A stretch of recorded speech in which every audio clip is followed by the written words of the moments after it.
The Black Hawk helicopter dropped from the sky like a predator diving toward prey, its rotors shredding the silence outside Crown Meridian Hotel's grand entrance.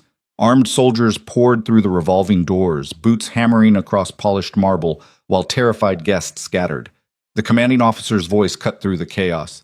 "We're looking for Master Sergeant Shadow Wolf." Vanessa Carter's blood turned to ice as she watched the janitor she'd just humiliated and fired, the exhausted father in a stained uniform clutching his final paycheck, stand perfectly still while rifles pointed at expensive chandeliers, and everyone realized the invisible man pushing a mop was something far more dangerous. If you want to see how this story unfolds, hit that like button and drop a comment with your city so I can see how far this tale travels. The fluorescent lights inside Crown Meridian Hotel's service corridor hummed with the particular frequency of expensive electricity powering a building where people paid $400 per night to sleep on Egyptian cotton. Ethan Brooks pushed his cleaning cart past storage closets and employee break rooms, the wheels squeaking against linoleum that never saw sunlight or guests. His navy blue janitor's uniform hung loose on his frame, not because it was the wrong size, but because he'd lost weight over the past 8 months. The kind of weight you lose when dinner becomes optional and sleep turns into something you negotiate with worry instead of rest. His hands, calloused and scarred in ways that didn't match his job description, gripped the mop handle with the same steady pressure he'd once used on entirely different equipment. At 32, Ethan looked older, not dramatically.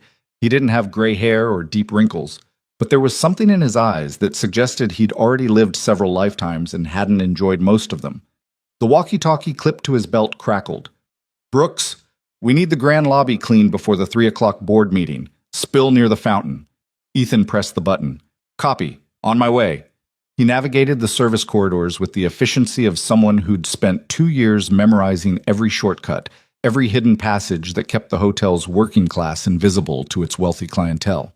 The Crown Meridian prided itself on seamless luxury, which meant staff should appear only when needed and vanish the moment their task was complete, like stagehands in a theater where the curtain never fell. The grand lobby sprawled before him as he emerged from the service entrance behind a marble column. Afternoon sunlight streamed through floor-to-ceiling windows, illuminating the kind of wealth that made most people feel poor just by proximity. A fountain dominated the center of the space, water cascading over bronze sculptures while guests in business suits and designer dresses moved through the area with the confidence of people who'd never worried about rent.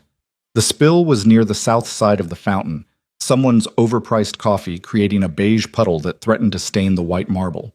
Ethan approached with his cart, already calculating the fastest cleaning method. The hotel used a specific Portuguese marble that required particular care. Most janitors would have just mopped it up with standard cleaner, but Ethan had researched the stone's composition, learned its weaknesses, developed his own solution that cleaned without damaging the calcium carbonate structure. He was crouched beside the spill, working methodically, when he heard the voices approaching. "I don't care what the contractor says, we're not paying for substandard work." Ethan didn't look up. He'd learned early that making eye contact with management was a mistake. They didn't want to see you. They wanted to see the results of your work after you disappeared back into whatever storage closet you'd emerged from. "Miss Carter, the marble restoration in the East Wing is actually exceeding industry standards." "Then industry standards are too low." The woman's voice carried the particular sharpness of someone who'd learned to speak in boardrooms where hesitation meant weakness. Ethan kept cleaning, using small circular motions that lifted the coffee without spreading it. His reflection in the wet marble showed a man who'd become very good at not being noticed. "What is he doing?" The question hung in the air like a blade waiting to drop. Ethan froze, his hand still on the mop. "I'm sorry, Miss Carter." The second voice belonged to Gerald Humphrey, the hotel's facilities manager. Nervous, already defensive. "That janitor, what cleaning solution is he using?" Ethan's jaw tightened. He straightened slowly, turned to face them. The woman was exactly what he'd expected from the voice. Sharp business suit, hair pulled back severe enough to give most people a headache, and eyes that evaluated everything like a spreadsheet requiring correction. Vanessa Carter, the hotel's 30-year-old CEO, who'd inherited the position from her late mother and ran the place with the warmth of an industrial freezer. Gerald glanced at Ethan's bucket. "Standard marble cleaner, I assume. Brooks is one of our most reliable." "That's not standard." Vanessa moved closer, her heels clicking against the floor with the rhythm of approaching artillery. That solution is too dark. What's in that bucket? Ethan met her gaze for exactly 1 second before dropping his eyes back to floor level. Diluted vinegar base with mineral oil and distilled water, ma'am. The standard cleaner the hotel provides leaves residue that attracts more dirt. This solution cleans without... You're using an unauthorized cleaning method on $60,000 imported marble? The lobby had gone quiet. Other guests had stopped moving. Staff members had materialized from doorways, drawn by the particular frequency of a public confrontation. Ethan felt the familiar weight settling onto his shoulders, the sensation of being watched, evaluated, found wanting by people who'd never bothered to understand the situation. Ma'am, the method I'm using is actually better for the marble's long-term. I don't recall asking for your opinion on marble maintenance. Vanessa's voice could have cut glass. You're a janitor. You follow procedures. You don't improvise with the hotel's expensive property. Gerald cleared his throat. Ms. Carter, perhaps we could discuss this in private. No. She didn't even look at him. This is exactly the kind of entitled behavior that undermines operational standards. Employees who think they know better than management, who decide rules don't apply to them. Ethan's hands had gone very still. Not the stillness of fear, something else, something older. With respect, ma'am, I've been maintaining these floors for 2 years. The standard cleaner was damaging the marble. I researched... You researched? Vanessa smiled, but it didn't reach her eyes. How enterprising. Tell me, in your extensive research, did you discover the concept of authorization, or chain of command, or the fact that your job is to do what you're told, not to freelance as an amateur chemist? The words hit like physical blows. Ethan could feel every eye in the lobby on him, could see other staff members looking away, grateful it wasn't them, could hear Lily's voice in his head from this morning. Daddy, can we have pancakes for breakfast tomorrow? And his own response? Maybe, sweetheart. We'll see. Which was what he always said when he didn't have enough money. I'll switch back to the standard cleaner immediately, ma'am. No, you won't. Vanessa pulled her phone from her pocket. Because you're fired. Effective immediately. The lobby felt like it had dropped 10 degrees. Gerald's face went pale. Ms. Carter, that seems excessive for... Excessive? She finally turned to look at her facilities manager. An employee directly defying established protocols with hotel property isn't excessive. It's termination-worthy negligence. What if his homemade solution had damaged the marble? What if a guest had slipped on whatever chemicals he's using? This hotel's reputation is built on consistency and safety, not janitors playing scientist. Ethan stood perfectly still. There was a specific kind of humiliation that came from being destroyed in public. And the worst part was knowing that any response, any defense, would only make it worse. He'd learned that lesson in places where the stakes had been considerably higher than cleaning supplies. I need my final paycheck. His voice was quiet, steady. Vanessa frowned. You'll receive it according to standard payroll procedures, 2 weeks from... I need it today. That's not how payroll works. I'm aware. Ethan's hands were starting to shake, so he shoved them in his pockets. But I need it today.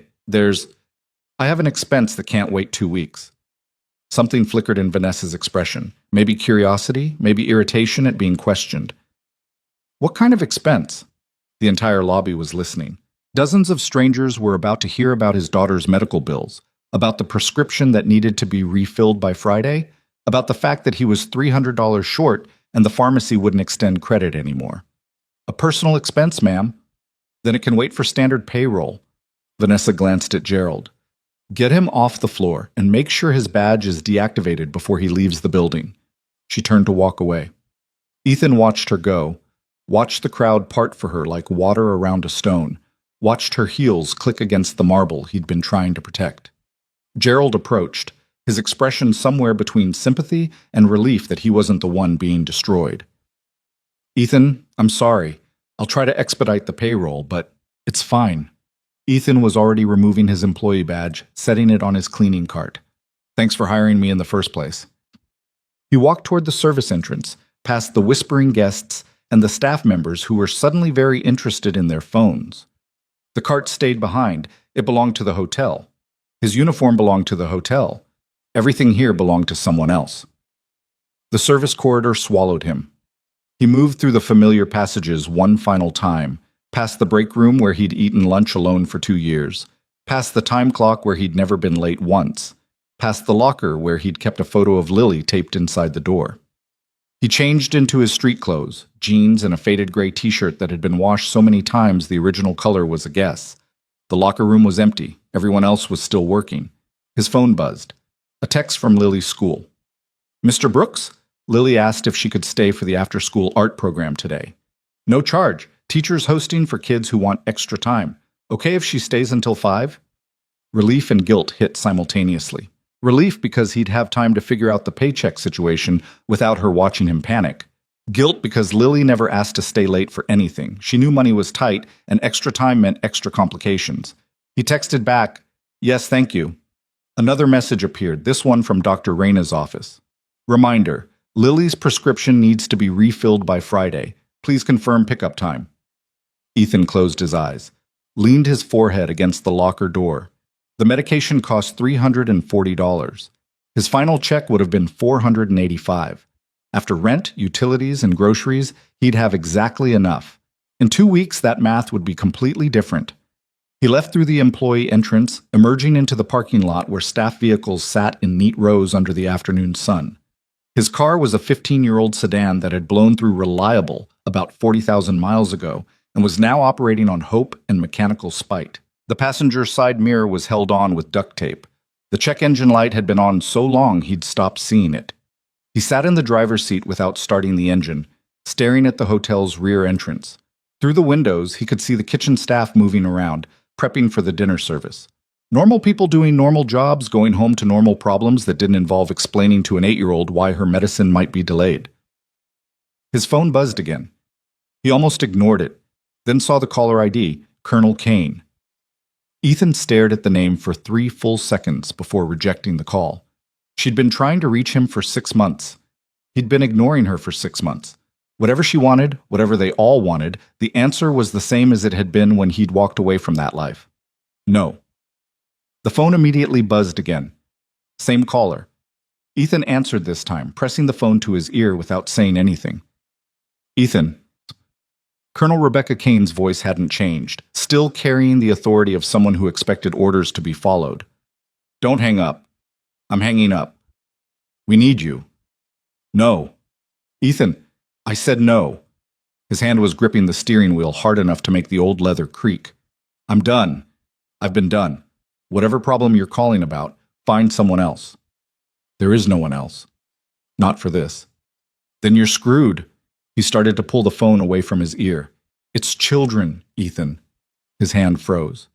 Kane let the silence stretch for exactly 3 seconds, long enough to know she'd hit the target. "American civilians taken hostage, families. 3 of the hostages are under 10 years old. We've got limited time and no good options." Ethan closed his eyes. "Call Jenkins, call Martinez, call any of the 50 other operators who are still active. We've run 17 different scenarios. None of them work without significant civilian casualties. We need someone who thinks differently, someone who sees angles other people miss. Find someone else." "Ethan, listen to me."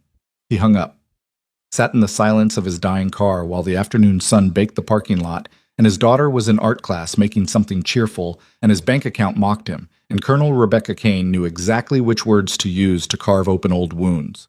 3 of the hostages are under 10 years old. "Not my problem," he said out loud to the empty car, to no one. Not anymore. His phone didn't ring again. Kane was smarter than that. She'd given him the information. Now she'd wait for it to eat at him. Wait for him to remember what it felt like to have the skills to save people, and the choice to do nothing. He started the car. It coughed twice before the engine caught. He needed to pick up Lily in 2 hours. Before that, he needed to figure out how to ask a pharmacy for a 2-week extension on medication that a blood disorder didn't care about your financial problems. The drive home took 15 minutes through streets that got progressively less expensive. The apartment complex where he and Lily lived was the kind of place that offered newly renovated units that meant the landlord had painted over mold and called it progress. But it was clean, relatively safe, and exactly what he could afford on a janitor's salary. His phone buzzed. A text from an unknown number. Crown Meridian Hotel, Grand Lobby, 6 p.m. Come see something interesting. RK. Ethan deleted the message without responding. He spent the next 90 minutes on the phone with the pharmacy, the insurance company, and finally Dr. Reyna's office, trying to construct a solution from pieces that didn't fit together. The pharmacy couldn't extend credit. The insurance wouldn't process early refills. The doctor's office could provide a week's worth of samples, but after that, Lily would need the prescription. By the time he pulled up to Lily's school, he'd accomplished nothing except generating a stress headache that felt like someone was using his skull for percussion practice. Lily emerged from the building clutching a folder full of artwork, her backpack bouncing with each step. She was small for 8, the blood disorder stunted growth, but she moved with the particular energy of kids who hadn't learned that the world was designed to grind you down.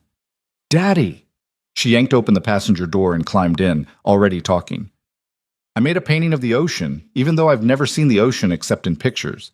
But Mrs. Henderson said imagination is more important than accuracy, which I think means it's okay if my whale is the wrong size, because honestly, who knows how big whales really are compared to boats?"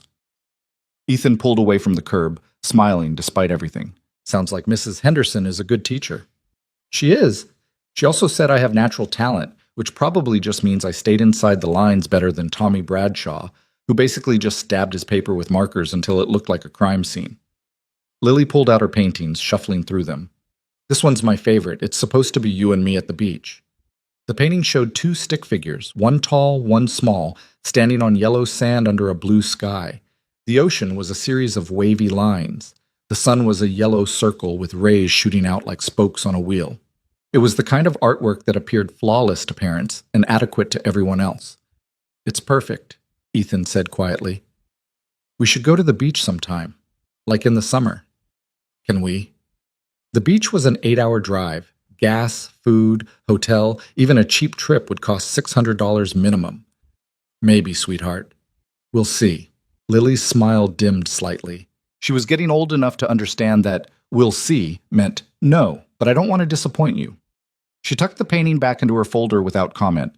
They drove in silence for a few blocks. Ethan gripped the steering wheel and tried not to calculate how many beach trips he could have afforded if Vanessa Carter hadn't destroyed his income 3 hours ago. "Daddy, are you okay?" He glanced at her. "Yeah, just a long day." "Did something happen at work?" Kids were perceptive in ways that made lying difficult. "I'm switching jobs. Nothing bad. Just time for a change." "Are we moving?" "No. Same apartment. Same school for you." "Okay."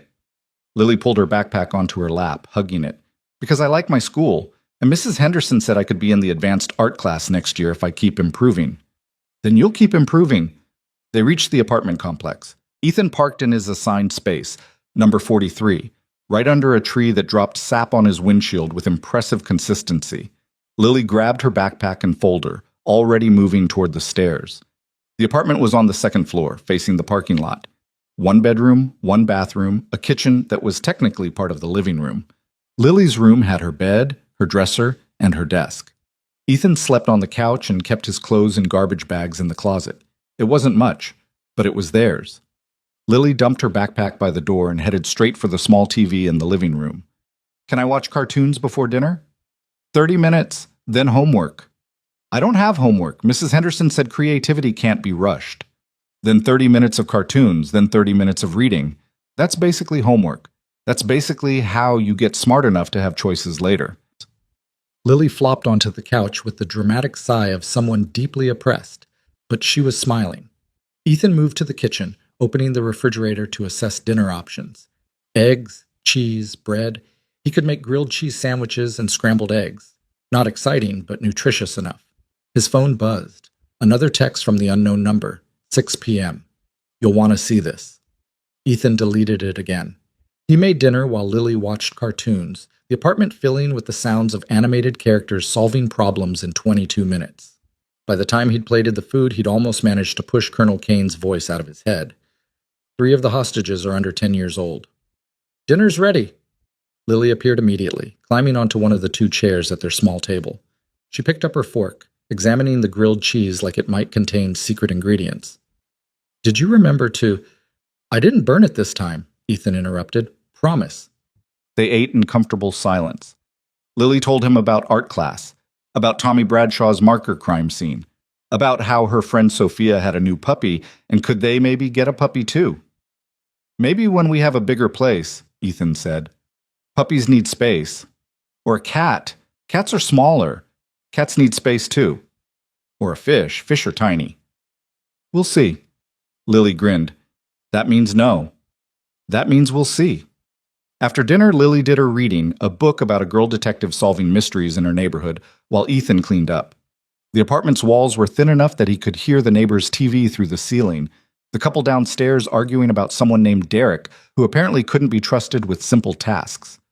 By 8 o'clock, Lily was yawning. Ethan supervised teeth brushing, tucked her into bed, and sat on the edge of her mattress while she pulled her blanket up to her chin. Daddy, when I grow up, I want to be an artist. You'd be a great artist. Or maybe a doctor.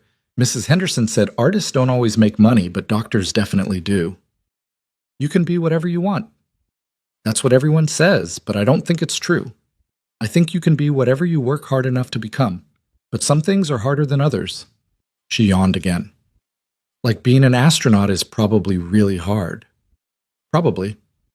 But being an artist seems fun, even if it doesn't make money. Her eyes were already closing. We'd figure it out, right? Ethan smoothed her hair back from her forehead. Right. She was asleep in under a minute. He sat there for a while longer, watching her breathe, trying not to think about prescription costs or lost jobs, or the fact that his 8-year-old daughter was already learning to limit her dreams based on financial reality. Finally, he stood, turned off her light, and closed the door halfway. The living room felt too quiet. He sat on the couch, staring at his phone. 5:47 p.m. Crown Meridian Hotel, Grand Lobby, 6 p.m. He had no reason to go.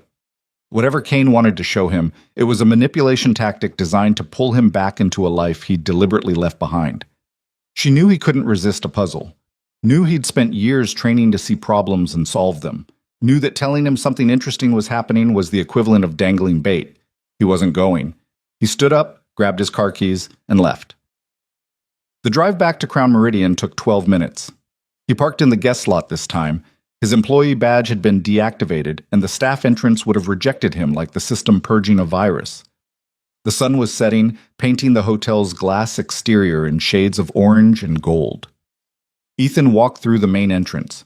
The doorman didn't recognize him without his janitor's uniform. Inside, the lobby looked exactly as it had 4 hours ago, minus the coffee spill he'd been cleaning when his life had imploded. Colonel Rebecca Kane stood near the fountain, wearing civilian clothes. Jeans and a leather jacket that somehow didn't make her look any less military. She was 43 with short dark hair going gray at the temples and the particular posture of someone who'd spent decades being obeyed without question. She saw him immediately. You came. I'm leaving. Not yet. She nodded toward the far end of the lobby. Watch. Ethan followed her gaze. At first he didn't see anything unusual, just the normal flow of guests checking in, staff moving through their routines, the evening shift settling into rhythm. Then he heard it. The sound of rotor blades cutting through air, growing louder, getting closer. Every head in the lobby turned toward the windows as a Black Hawk helicopter dropped from the sky like a raptor diving toward prey, its rotors shredding the evening quiet. It touched down in the circular drive outside the main entrance, an absolutely insane place to land a military helicopter. And before Ethan could process what he was seeing, armed soldiers were pouring through the doors. 6 of them. Full combat gear, rifles held ready but not quite aimed. They moved with the synchronized efficiency of a unit that had trained together extensively. The lobby erupted into chaos. Guests screamed, scrambled backward, some dropping to the floor. Staff members froze or ran depending on their proximity to exits. The soldiers spread out, covering angles, and the officer leading them scanned the crowd with sharp precision. We're looking for Master Sergeant Shadow Wolf, the officer announced, his voice cutting through the panic. Stand down. This is a federal operation. Ethan's entire body had gone cold. That name, Shadow Wolf, was something he hadn't heard out loud in 3 years. It belonged to someone else. Someone he'd buried under janitor shifts and medical bills in deliberate obscurity. He turned to Kane. What the hell are you doing? Making a point. She wasn't smiling. They need you, Ethan. And after what happened here today, you need them. Across the lobby, Vanessa Carter had emerged from wherever she'd been. She stood near the concierge desk, her expression cycling through confusion, anger, and something that looked like dawning horror as the soldiers continued their search. The officer's eyes landed on Ethan. Recognition flickered. Master Sergeant Brooks? Ethan didn't move. Every instinct he'd developed during years of combat operations was screaming at him to assess, react, control the situation. But those instincts belonged to someone else. Someone who didn't have a daughter at home waiting for her father to come back from the grocery store. "Stand down," he said quietly. "This is civilian space." "Sir, we have orders." "Then your orders are putting civilians at risk. Stand down." The officer hesitated, then lowered his rifle slightly. The rest of his unit followed suit. The lobby remained frozen, dozens of people trying to understand what they were witnessing. Vanessa Carter moved forward, her shock crystallizing into fury. "What is happening in my hotel? Who authorized a military operation?" She stopped mid-sentence as her eyes landed on Ethan. "You?" He met her gaze, saw the exact moment she connected the janitor she'd destroyed with the man soldiers were calling Master Sergeant. Saw her confidence fracture into something closer to disbelief. Kane stepped forward, pulling out federal identification. "Colonel Rebecca Kane, U.S. Special Operations Command. This operation was authorized at the federal level. Your cooperation is appreciated." "Cooperation?" Vanessa's voice had gone dangerously quiet. "You land a military helicopter outside my hotel, storm through my lobby with armed soldiers, and expect cooperation? We're locating a critical asset for a time-sensitive mission. By terrorizing my guests? By doing whatever's necessary." Kane's expression didn't change. "Master Sergeant Brooks possesses specialized skills required for an active operation. We need him to consult." Vanessa's eyes cut back to Ethan. "The janitor? You're telling me the janitor I fired this afternoon is some kind of military operative?" "Not some kind," Kane said. "One of the best reconnaissance specialists we've ever trained. Multiple decorated missions. Saved 17 lives during the Kandahar extraction. Led the tactical planning for—" "Stop." Ethan's voice was flat. "This isn't necessary." "It absolutely is." Kane turned to face the crowd, raising her voice. "Master Sergeant Ethan Brooks served this country with distinction for 9 years. He's earned every medal we have. And right now, American civilians, including children, are in danger overseas. We need his help." The lobby had gone completely silent. Every eye was on Ethan, the invisible janitor suddenly visible in ways that made his skin crawl. Vanessa looked like she'd been struck. You served?" "I mopped floors," Ethan said quietly. "That's all that matters." "That's not—" She stopped, seemed to realize she was standing in front of a crowd, lowered her voice. "You never mentioned military service. You never asked." The words hung between them like an accusation. Vanessa's face flushed. Around them, guests were pulling out phones, recording everything. This would be on social media in minutes. The hotel's reputation, her reputation, was being dismantled in real time. Kane gestured toward the entrance. "Master Sergeant, we have a briefing waiting. Time is critical." Ethan looked at the helicopter, at the soldiers, at Vanessa Carter, who was staring at him like he'd transformed into someone unrecognizable, at Colonel Kane, who'd orchestrated this entire spectacle, knowing exactly how he'd react. "I have a daughter at home," he said. "I don't do this anymore." "I know." Kane's expression softened slightly. "But those hostages have parents too. And right now, you're the only person who might see something we've missed. Find someone else." "There is no one else. Not with your skill set." Ethan felt the weight of every stare pressing down on him. Felt the old life reaching up from where he'd buried it, trying to drag him back under. Felt Lily's voice in his head. "Daddy, when I grow up, I want to be an artist." He turned toward the exit. "Just look at the mission plan," Kane called after him. "That's all I'm asking. Look at it. Tell us if you see anything we missed, then go home to your daughter. 2 hours. That's it." Ethan stopped walking. 3 of the hostages are under 10 years old. He turned back slowly, met Kane's eyes. Saw something there that looked almost like sympathy. 2 hours, he said. "Then I'm done." Kane nodded. 2 hours. Ethan walked toward the helicopter, past the gaping crowd, past Vanessa Carter, who looked like her entire understanding of reality had just been rewritten. The soldiers fell into formation around him, not threatening, but protective. Like he was valuable. Like he mattered. He climbed into the Blackhawk, the rotors already spinning up. Through the window, he could see the hotel lobby, all those faces staring up at the helicopter like they'd just witnessed something impossible. The janitor who'd cleaned their floors, the invisible man who pushed a mop, the father who just wanted to get home before dinner, rising into the sky like he'd never left at all. The helicopter banked east, leaving the hotel shrinking behind them like a toy model someone had built to practice humiliation.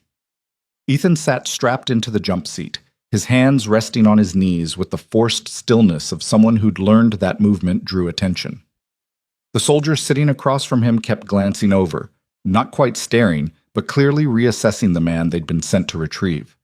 Kane sat beside him, headset on, speaking into the mic with someone at whatever command center was running this operation. Ethan couldn't hear the conversation over the rotor noise, but he recognized the body language, clipped responses, tactical confirmations, the particular efficiency of military communication where every word carried weight. They landed 18 minutes later on the roof of a federal building downtown. The kind of structure that looked boring from street level, gray concrete, minimal windows, the architectural equivalent of a file cabinet. But Ethan had been in enough of these places to know that boring exteriors usually meant interesting interiors. The roof access led to an elevator that required both a key card and a fingerprint scan. Kane pressed her thumb to the reader, and the doors slid open with the hydraulic whisper of expensive security. They descended in silence, the soldiers arranging themselves around Ethan in a formation that was technically protective but felt uncomfortably close to containment. The elevator stopped at a sublevel marked only with the letter C. The doors opened onto a hallway that belonged in a different building. Polished floors, recessed lighting, the kind of space where classified decisions got made by people whose names never appeared in newspapers. Kane led them to a conference room at the end of the hall. Inside, 3 people were already waiting around a table covered in tablets, printed satellite imagery, and enough coffee cups to suggest they'd been working for hours. 2 men in military dress uniforms, 1 woman in a gray suit that screamed federal intelligence. They all looked up when Ethan entered, and he saw the same expression flicker across their faces, skepticism trying to hide behind professional courtesy. "Gentlemen, Agent Moreno, this is Master Sergeant Ethan Brooks," Kane said, gesturing toward him like she was presenting evidence. "Shadow Wolf." The older of the 2 officers stood, extending his hand. "Major General William Cross. Appreciate you coming in, Sergeant." Ethan shook his hand, noting the grip. Firm, but not aggressive. Testing without being obvious. "I'm here for 2 hours. Then I'm going home." "Understood." Cross gestured to the table. "Let's not waste time. What we're about to show you is classified at the highest level. Everything you see stays in this room." "I haven't agreed to anything." "You agreed to look, so look." The woman in the gray suit tapped her tablet, and the lights dimmed. A projection appeared on the far wall, satellite imagery of a compound somewhere that looked hot, dusty, and extremely far from anything resembling civilization. The image quality was sharp enough to count windows. "This is a former agricultural facility approximately 40 kilometers outside Kandahar province," the woman said, her voice carrying the flat precision of someone who briefed people for a living. "Currently occupied by a splinter militant group calling themselves the Red Crescent Brigade. 3 days ago, they took 14 American civilians hostage during an aid convoy ambush." The image shifted, showing grainy footage of vehicles being forced off a road. Ethan watched people being pulled from trucks, hands zip-tied, pushed toward waiting transport. The video quality was poor, but he could see the fear clearly enough. The hostages include aid workers, medical personnel, and 3 family members of embassy staff, the woman continued. Among them are 3 children, ages 6, 8, and 9. The brigade is demanding prisoner releases we can't authorize and a ransom we won't pay. They've given us 96 hours before they start executing hostages. We're now at hour 72. The projection changed again, showing thermal imaging of the compound's interior. Heat signatures clustered in what looked like a central building. Ethan counted them automatically, 14 brighter signatures that had to be the hostages, approximately 25 dimmer ones spread throughout the compound that meant guards. "We've run every extraction scenario we have," Cross said, stepping forward to point at the projection. "Direct assault, perimeter breach, aerial insertion. Every model shows unacceptable civilian casualties. The compound's layout funnels any approach through kill zones. They've got interlocking fields of fire, elevated positions, and the hostages are being held in a central room with limited access points." "So, You want me to find a magical solution your analysts missed, Ethan said quietly. We want you to look at the problem from a different angle. Ethan studied the thermal imaging, his mind already shifting into patterns he'd spent 3 years trying to forget. The compound's layout was brutal. Whoever had fortified it understood defensive architecture, but defensive architecture always had assumptions built in, assumptions about how attackers would think. Show me the building schematics. The woman tapped her tablet again. Architectural drawings appeared, overlaying the satellite imagery. The compound had been built as a processing facility, multiple buildings connected by covered walkways, a central warehouse space, administrative offices along the perimeter. The hostages are here, Cross pointed to the central warehouse. Ground floor, no windows, single entrance accessible only through this corridor, guards stationed at both ends plus roving patrols. Water supply? The question hung in the air for a moment. Cross frowned. What? Water supply. Agricultural facility this size would have needed irrigation systems. Where's the water coming from? The woman pulled up different schematics, these ones showing utility infrastructure. Underground well system feeding into storage tanks. The tanks are here, northwest corner of the compound. Ethan leaned closer, tracing the pipe networks with his eyes. And these pipes run under the entire facility? According to the original plans, yes. But those tunnels are too small for personnel. Not personnel. Equipment. Ethan straightened, his mind building the approach in three-dimensional space. You've been thinking about this like an assault. Door breach, room clearing, overwhelming force. But that's exactly what they're expecting. Every defensive position is designed around that assumption. So what's your alternative? The second officer spoke for the first time, his skepticism barely concealed. We politely ask them to surrender? No, you make them think they're winning. Ethan pointed to the water tanks. Cut their water supply here, wait 6 hours. They'll send people to investigate. Standard maintenance response. When they open the access hatch, that's your entry point. Small team, 4 operators maximum, moving through the maintenance tunnels. Meanwhile, you stage what looks like a standard assault on the east perimeter. Loud, obvious, exactly what their defensive positions are designed to counter. Cross was already shaking his head. The maintenance tunnels don't connect to the hostage location. They connect to the electrical systems, which run through the ceiling of the hostage room. Ethan traced the path on the schematic. You come through the ceiling. They're watching the door because that's where attacks come from. Nobody watches the ceiling. The room had gone very quiet. The woman was typing rapidly on her tablet, running calculations. Cross and the other officer were studying the schematics with expressions that had shifted from skepticism towards something that looked uncomfortably close to hope. The ceiling approach puts operators directly above hostages with minimal cover, the second officer said. One mistake and we're firing down into civilians. So don't make a mistake. Ethan met his eyes. Use non-lethal incapacitants first. Flashbangs through the electrical access. Gas if you have it. 30 seconds of chaos while the guards are blind and choking. Rappel down, neutralize threats, extract through the same route. The assault team on the east perimeter pulls back once the hostages are clear. The woman looked up from her tablet. That's actually viable. The timing would be tight, but the model shows a 73% success probability with minimal civilian risk. That's better than anything we've generated. Cross was staring at Ethan with an expression that mixed respect and something else. Maybe regret. This is why we needed you. This kind of lateral thinking is what made Shadow Wolf legendary. I'm not Shadow Wolf anymore. Ethan stepped back from the table. I looked at your problem. I gave you a solution. We're done. Kane moved to block his path to the door. Ethan, we need you on this operation. No, you don't.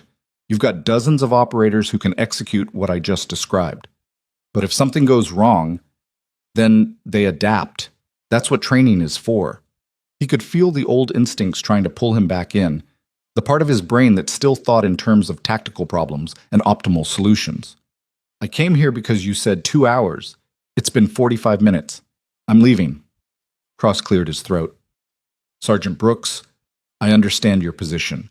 But those children have parents who want them home safe. I get it. That's exactly why I can't be part of this. Ethan's voice had gone flat. Because I have a daughter at home who needs her father.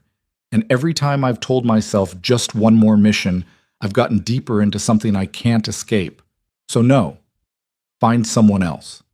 He walked past Kane, out of the conference room, back down the hallway toward the elevator. His hands were shaking slightly, adrenaline dumping into his system the way it always did when he made decisions that felt like jumping off cliffs. Kane caught up with him at the elevator. "Ethan, wait." "I'm done waiting. I've been waiting 3 years for you people to accept that I'm out." "We accept it. This isn't about dragging you back into service. This is about using your skills for one specific situation where lives are at stake." "Lives are always at stake." The elevator doors opened. Ethan stepped inside. "That's not my problem anymore." Kane followed him in, jabbing the button for the ground floor. "What about Lily?" Ethan's entire body went rigid. "Don't. What do you think she'd say if she knew you could help save 3 kids and you walked away?" "She'd say her father kept his promise to come home." The elevator was rising, floor numbers ticking upward. "That's all that matters." "Is it?" Kane's voice had softened. "Because from where I'm standing, you're teaching her that when things get hard, you quit. That when people need help, you turn away. Is that really the lesson you want her to learn?" The elevator reached the ground floor. Ethan stepped out into a lobby that looked like every other government building. Security desk, metal detectors, bored guards who barely glanced up from their monitors. "You want to talk about lessons?" Ethan turned to face Kane, his voice low enough that the guards couldn't hear. "Here's what I learned. Every mission I completed successfully got people killed. Different people, different places, but always someone dying because I was good at my job. And eventually I looked at my daughter and realized that being good at killing isn't something I want to teach her to value. You weren't good at killing, you were good at saving people. By killing other people. That's how it works." Kane studied him for a long moment. "What happened to you, Ethan? Not in combat. I know your record. What happened after?" The lobby's fluorescent lights hummed overhead. Outside, through the glass doors, Ethan could see normal people walking past on normal sidewalks, living normal lives that didn't involve classified briefings about hostage extractions. "My wife died," he said quietly. "Brain aneurysm. No warning, no symptoms, just gone. I was overseas when it happened. Took me 48 hours to get back. By the time I got home, Lily had been staying with neighbors who barely knew her, crying herself to sleep in a stranger's house while her father was on the other side of the world being a hero." Kane's expression shifted. "I didn't know. Nobody knew, because I didn't talk about it. I just requested immediate discharge, packed up our life, and moved somewhere nobody would recognize me. Started over as someone whose absence wouldn't matter." He pushed open the glass doors, stepping out into the evening air. "And that's where I'm staying." The street was busy with evening foot traffic. Ethan started walking, not toward the metro station or a taxi stand, just away from the building and everything it represented. Kane kept pace beside him. "The hotel," she said after a block. "That scene in the lobby wasn't just about recruiting you, was it?" "You mean the part where you humiliated me in front of everyone who just watched me get fired?" "I mean the part where we showed Vanessa Carter exactly who she destroyed." Ethan didn't respond. He'd been trying not to think about Vanessa's face when the soldiers had called him Master Sergeant. The way her certainty had cracked into something closer to horror. "She needs to know," Kane continued. "People like her spend their lives judging people like you without ever understanding what they're looking at. Sometimes they need the lesson." "I don't care about teaching her anything. I care about paying my daughter's medical bills." "Which you can't do now that you're unemployed." Ethan stopped walking. "Was that you too? Did you orchestrate me getting fired so I'd be desperate enough to take whatever offer you made?" "No." Kane met his eyes. "That was just Carter being exactly who she is. But I'm not above using it as leverage. The military pays better than janitor work, and your daughter needs treatment you can't afford. So this is blackmail. This is reality. You have skills people need. You have expenses those skills can cover. Pretending you're just a janitor doesn't make it true." Ethan started walking again, faster this time. "I'm going home." "Fine. Go home. Tuck Lily in, read her a bedtime story, try not to think about 3 other kids who won't see their parents again because you decided your comfort was more important than their lives." He spun around, the anger finally breaking through. "You want me to feel guilty? Fine. I feel guilty. I've felt guilty for 3 years. Guilty that I survived when better soldiers didn't. Guilty that I chose my daughter over my duty. Guilty that I'm not whatever hero you remember. But guilt doesn't change the math. If I go back, I'm gambling with Lily's future, and I'm not willing to lose that bet. Kane stepped closer, her voice dropping to something that sounded almost gentle. Ethan, I'm not asking you to rejoin. I'm asking you to consult. You gave us a strategy. That's valuable. Now we need someone with your experience to help refine the execution plan. Ground-level details, timing sequences, contingency protocols, things analysts miss because they've never actually run an operation. Hire someone who's still active. We have. They're good. But you're better, and we both know it. The street noise surrounded them. Cars honking, people talking, someone's music bleeding from apartment windows. Normal city sounds that felt like they belonged to a different universe than the one Kane was trying to drag him back into. How long? Ethan asked finally. 72 hours. 3 days of mission planning and oversight. After that, the operation runs with or without you, and you walk away with a consultant fee that covers your daughter's treatment for the next year. I don't want your money. Yes, you do. You just don't want to admit it. Kane pulled out her phone, typed something, then showed him the screen. It displayed a number with enough zeros that Ethan's throat tightened. That's not consultant pay. That's guilt money. That's what your expertise is worth. Take it or don't. But stop pretending you don't need it. Ethan stared at the number. Did the math. Lily's medication for a year. Rent paid through next summer. Maybe even enough left over for things like new clothes, school supplies, the art classes she'd mentioned wanting to try. 72 hours, he said. Then I'm done. 72 hours, Kane agreed. They walked back to the federal building in silence. The elevator took them back down to sub-level C, where the conference room was exactly as they'd left it. 3 people still studying schematics, trying to transform Ethan's strategy into executable reality. Cross looked up when they entered. Sergeant Brooks, glad you came back. I didn't come back. I'm consulting. 3 days, then I'm gone. Understood. Cross gestured to the table. We've been refining your ceiling approach. The maintenance tunnel access requires precise timing, 6 operators moving in total darkness through spaces that weren't designed for human traffic. Ethan moved to the table, studying the updated schematics. Someone had overlaid tactical movement patterns onto the building plans, but the spacing was wrong. These intervals won't work. You're treating the tunnels like corridors, but they're utility access. There'll be pipes, junction boxes, structural supports. Your operators will be crawling, not walking. The second officer frowned. How do you know that? Because I've been in 100 buildings like this. Agricultural facilities all use similar infrastructure. Ethan pulled up a different view on the tablet, zooming into the tunnel systems. See these notations? Electrical conduit, water mains, ventilation ducts. Your team will be navigating around all of it in maybe 30 inches of clearance. Standard tactical spacing doesn't apply. For the next 4 hours, Ethan broke down every element of the operation with a precision that felt like putting on old clothes that didn't quite fit anymore. He walked them through entry sequences, timing windows, contingency protocols for when things went wrong. He identified weaknesses in their approach, assumptions about guard rotations, insufficient planning for civilian panic response, electrical systems that would fail in ways that created unexpected hazards. The others took notes, asked questions, gradually shifted from skepticism to something closer to trust. Even the second officer, who'd clearly entered the room convinced this was a waste of time, eventually started nodding along. By midnight, they had an execution plan that looked viable. Not perfect, nothing involving hostage rescue was ever perfect, but substantially better than what they'd started with. Cross leaned back in his chair, rubbing his eyes. This is solid work, Sergeant. I think we've got something that might actually succeed. Might isn't good enough, Ethan said. You need to run full simulations with actual operators, environmental variables, equipment failure scenarios, medical response protocols. You're planning for success, but you need to plan for everything that can go wrong. We've got 24 hours before the operation window closes. That's not enough time for full simulations. Then delay the operation. Can't. The hostage deadline is absolute. Cross stood, stretching.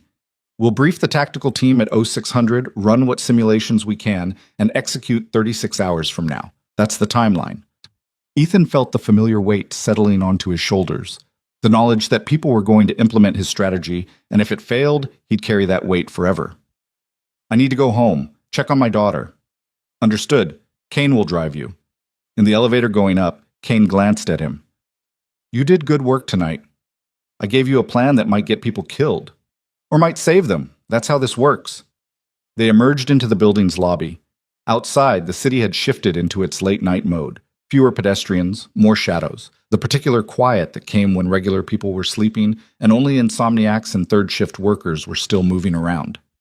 Kane's car was parked in a reserved space around back, a black SUV with government plates and windows tinted dark enough to violate civilian regulations. She drove like someone who'd spent time in motorcades, smooth, efficient, constantly checking mirrors. "You know Vanessa Carter is probably going to fire you again," Kane said after a few blocks. "I already got fired once today. What's she going to do? Super fire me?" "She's going to want answers about who you are, why you were working as a janitor, what happened in that conference room tonight. Then she'll be disappointed. I don't owe her my history." "Maybe not. But that stunt in the lobby painted a target on both of you. Social media is already full of videos. Secret soldier works as janitor. CEO fires military hero. It's getting picked up by news outlets." Ethan closed his eyes. "Great. That's exactly what I need. It's leverage you can use. Carter's reputation is taking hits she can't afford. The board is going to ask questions. She'll need you to control the narrative." "I don't want to control anything. I want to go home, make sure my daughter's okay, and try to forget this entire day happened." They drove through neighborhoods that got progressively less expensive, the buildings shorter and older, the streets narrower. Kane pulled up outside Ethan's apartment complex and put the car in park. "Tomorrow morning, 0600, back at the Federal Building," she said. "We'll run through the tactical briefing with the operators. Your insights will be critical." "I'll be there." Ethan opened the door, then paused. "Kane, those 3 kids, do we actually have a good chance of getting them out?" "With your plan? Yeah, I think we do." He nodded slowly. "Then I guess it's worth 3 days." The apartment was dark when he entered. Lily's door was closed, soft breathing audible from inside. Ethan checked his phone, 12:47 a.m. He'd told her he was going to the grocery store. That had been 7 hours ago. He should sleep. Tomorrow was going to be brutal. Tactical briefings, simulation runs, the grinding stress of planning an operation where any mistake would echo through his conscience forever. Instead, he sat on the couch and pulled out his phone, scrolling through the news sites Kane had mentioned. She hadn't been exaggerating.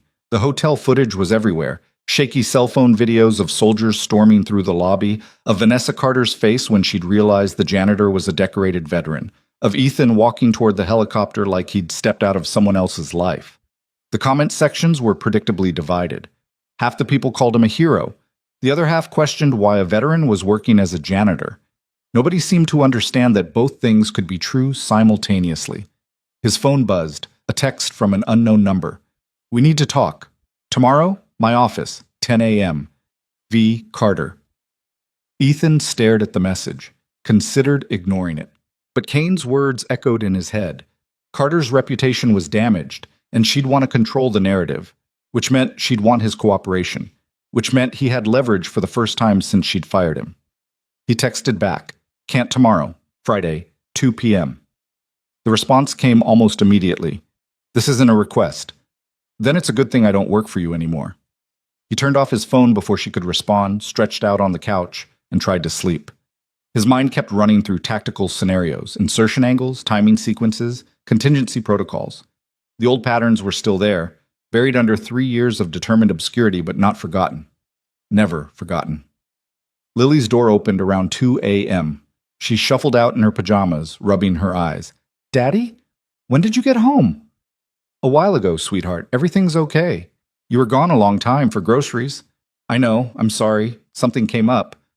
She climbed onto the couch beside him, curling against his side with the automatic trust of someone who'd never had reason to doubt he'd protect her. "Are we in trouble?" "No." "Why would you think that?" "Because you have your worried face, the one where you're thinking about stuff you don't want to tell me."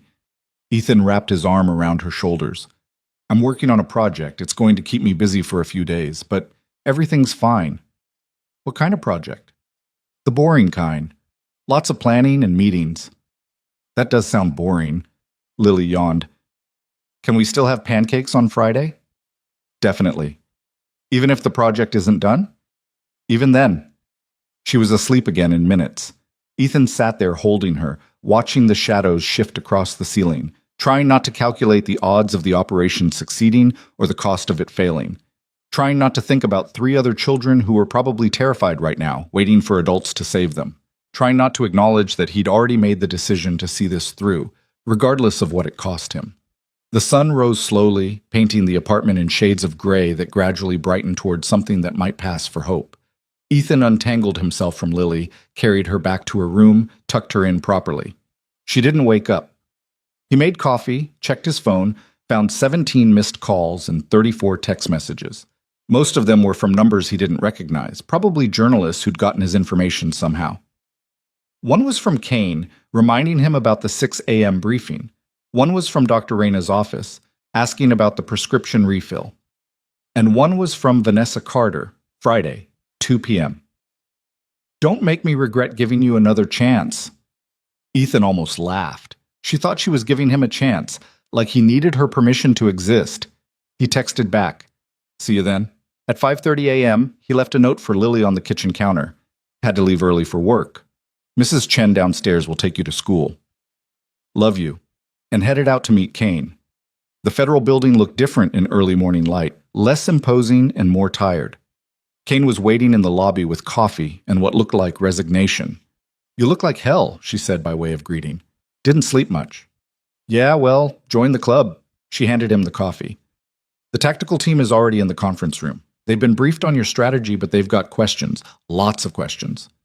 "That's fine. Questions are good." They took the elevator down to sublevel C. The conference room had been transformed overnight. Now it held 12 additional people, all of them wearing the particular bearing of soldiers who'd seen actual combat. Maps covered every wall. Tablets and laptops crowded the table. Someone had set up a 3-dimensional model of the compound using foam blocks and markers. Cross stood at the head of the table. "Master Sergeant Brooks, thanks for joining us. These are the operators who'll be executing your plan. They'd like to walk through some specifics." For the next 3 hours, Ethan answered questions that ranged from tactical minutiae to philosophical challenges about his assumptions. The operators were good, experienced, sharp, willing to push back when something didn't make sense. But they also recognized expertise when they saw it. And gradually the questions shifted from skeptical to collaborative.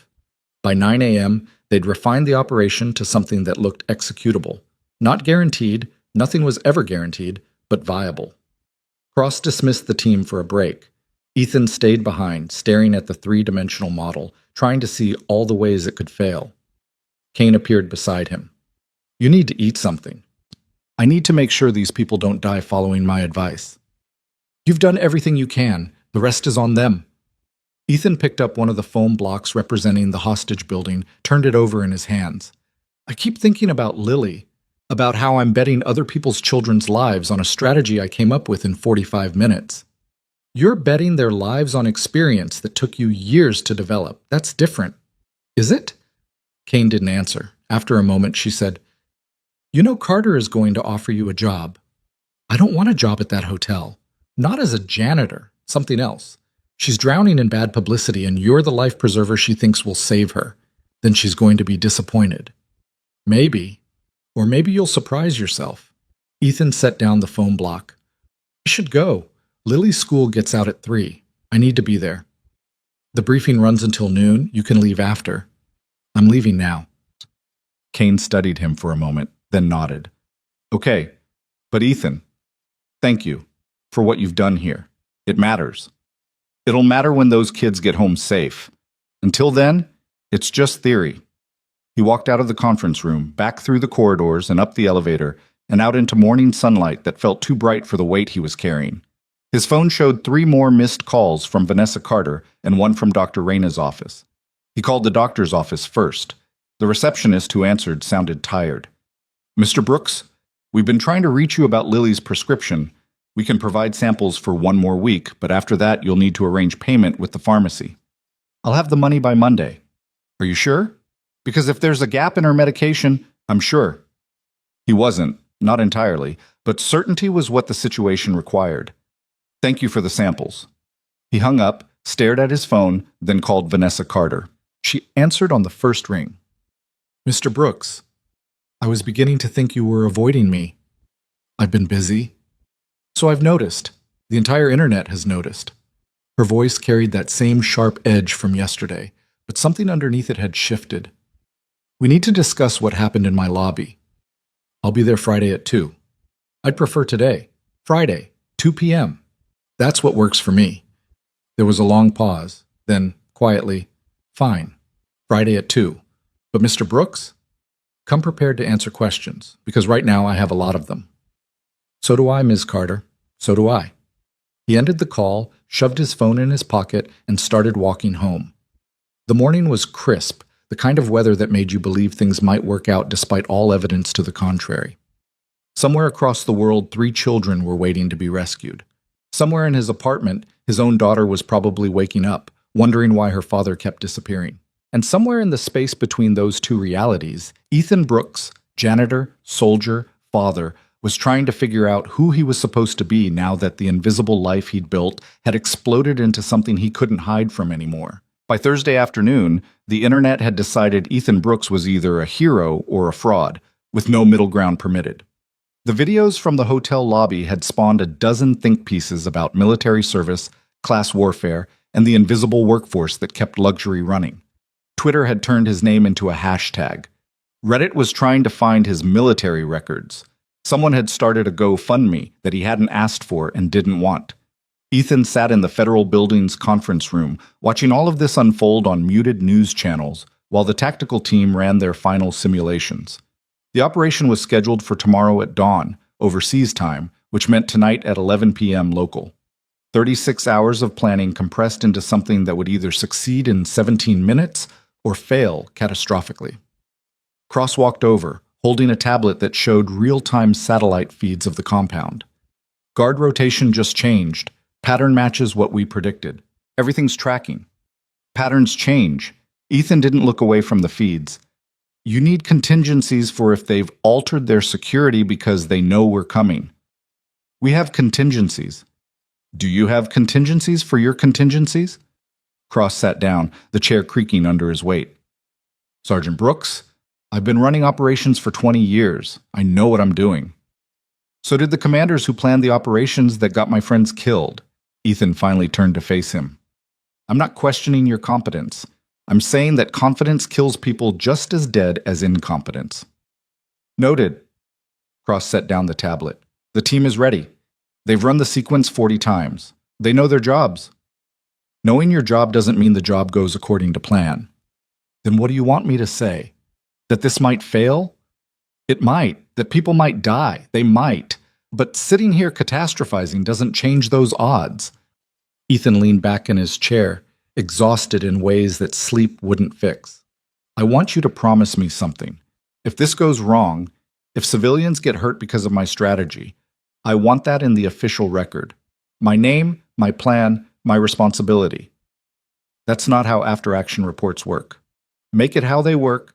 I'm not letting your operators take the fall for my mistakes. Cross studied him with an expression that was hard to read. You really think you're responsible for everything, don't you? Every variable, every outcome, every consequence. I designed the approach. Yeah, I'm responsible. No. You're one input among dozens. The operators execute, I command, intelligence provides data, logistics handles equipment. Failures happen at system level, not individual level. Tell that to the parents if their kids don't come home. Cross stood, picking up his tablet. You've done good work here, Sergeant, but at some point you need to accept that you can't control everything. You can only control your contribution. The rest is on the rest of us.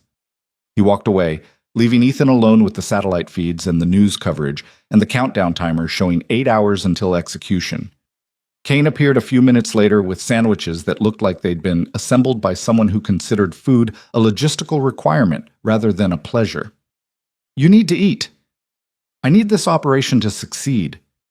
Eating might help with that. Starving yourself definitely won't. She set the sandwich in front of him. Turkey and cheese.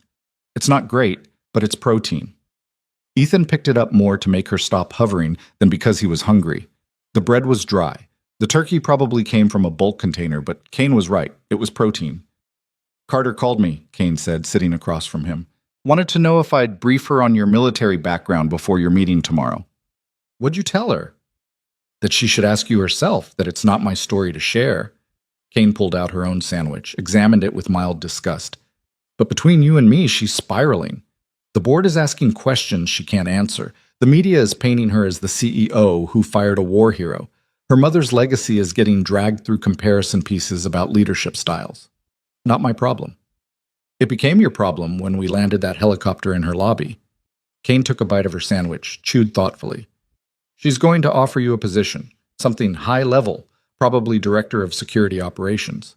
Good salary, benefits that would cover Lily's treatment indefinitely. I don't want to work for someone who humiliated me in public, even if it means financial stability. Especially then, because taking that job would mean letting her buy forgiveness she hasn't earned. Kane smiled slightly. You know what I like about you, Ethan? You're principled in ways that make your life harder. Most people would have taken the job already.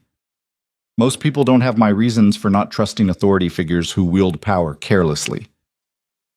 They ate in silence for a while, watching the countdown timer tick closer to operation execution. Around them, the conference room had transformed into something resembling a command center. Multiple screens showing different data streams, communications equipment, personnel moving with purpose between stations. You should go home, Kane said eventually. Be with Lily when the operation runs. You've done everything you can here. What if something goes wrong and they need real-time adjustments? Then Cross and his team will handle it. That's their job. She stood, collecting the sandwich wrappers. You're not actually part of this operation, Ethan. You're a consultant. Your work is finished. It's not finished until those kids are safe. Then it'll never be finished, because there will always be more kids who need saving, always more operations, always another crisis. Kane's voice had gone softer. That's why you left, remember? Because you couldn't save everyone, and trying was destroying you. Ethan stared at the satellite feed showing the compound where 3 children were being held hostage, waiting for adults to rescue them. Leaving didn't make it hurt less. It just meant I had to live with walking away. And staying means living with the failures. Either way, you lose. Kane headed toward the door, then paused. For what it's worth, I think you made the right call 3 years ago, choosing Lily over the mission. That took more courage than anything you did in combat. She left before he could respond. Ethan sat alone in his command center, surrounded by people preparing for an operation he'd designed, feeling useless and essential simultaneously. His phone buzzed. A text from Mrs. Chen, the neighbor who'd taken Lily to school. Lily asked if you're coming to her art show tonight at 6. I told her you'd probably be working. Hope that's okay? Ethan checked the time. 4:30 p.m. The art show started in 90 minutes. The operation executed in 6.5 hours. He texted back, I'll be there. Then he stood, gathered his things, and walked out of the command center without telling anyone he was leaving. Cross would understand or he wouldn't. The operation would succeed or it wouldn't. But right now, his daughter had an art show, and that mattered more than watching satellite feeds of a compound halfway around the world. The elementary school auditorium smelled like industrial cleaner and children's ambition. The walls were covered in artwork, paintings, drawings, sculptures made from recycled materials. Parents milled around with the particular exhaustion of people who'd left work early to attend a school function. Ethan found Lily standing beside a display board featuring her ocean painting from earlier in the week, wearing a dress that was slightly too small because he kept forgetting to buy her new clothes. She saw him, and her entire face lit up. Daddy, you came! Of course I came. He knelt down to her level. Wouldn't miss it. Mrs. Chen said you were probably too busy. Never too busy for this. Lily grabbed his hand, pulling him toward her display. They hung my painting right in the center. Mrs. Henderson said it shows good use of perspective, which I think means the whale isn't too big. The painting looked exactly as it had in the car. Stick figures on yellow sand, wavy ocean lines, a circular sun, but displayed on the wall alongside dozens of other children's artwork. It transformed into something more.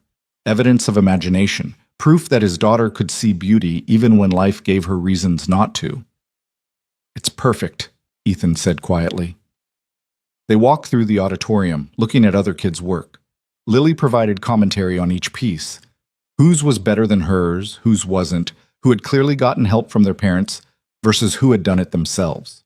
The unself-conscious honesty of someone who hadn't learned yet that comparisons were supposed to hurt. Mrs. Henderson, the art teacher, found them near the sculpture display. She was probably in her 50s, with paint-stained hands and the patient energy of someone who'd chosen to work with children on purpose. Mr. Brooks, so glad you could make it. Lily's been talking about you all week. Has she? Oh yes. My daddy works really hard so I can do art class. She's very proud of you. Ethan felt something crack inside his chest.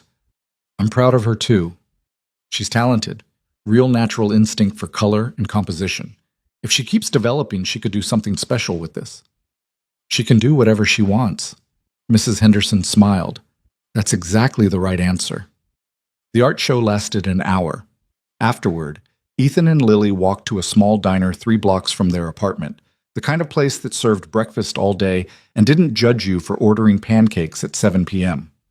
They sat in a booth by the window while traffic moved past outside, the city shifting from day to night.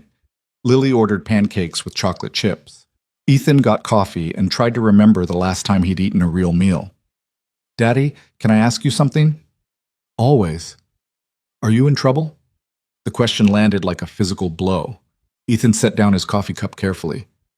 Why would you think I'm in trouble? Because Mrs. Chen showed me videos on her phone of you at the hotel with soldiers, and she said people on the internet are talking about you. Lily picked at her napkin. I didn't know you were a soldier. You never told me. Every parenting instinct Ethan had was screaming at him to deflect, to change the subject, to protect her from truths she was too young to carry. But she was already carrying them. Had been carrying his worry and his exhaustion and his secrets without complaining. I was a soldier, he said quietly. Before you were born, and for a while after. But then Mommy died, and I decided being your dad was more important than being a soldier. Why didn't you tell me? Because I didn't want you to think about that part of my life. I wanted you to just think about us. Lily considered this, her 8-year-old brain working through implications she shouldn't have to consider. Were you a good soldier? I was good at the job. Whether that makes me a good person is more complicated. Mrs. Chen said you're a hero. Mrs. Chen is very kind. But are you? The waitress arrived with Lily's pancakes, giving Ethan a few seconds to construct an answer that wasn't a lie, but wouldn't give her nightmares. The pancakes were enormous, drowning in syrup, chocolate chips melting into pools of brown sugar. Heroes are what we call people who do dangerous jobs, Ethan said finally. But doing a dangerous job doesn't make you special. It just makes you someone who had that job.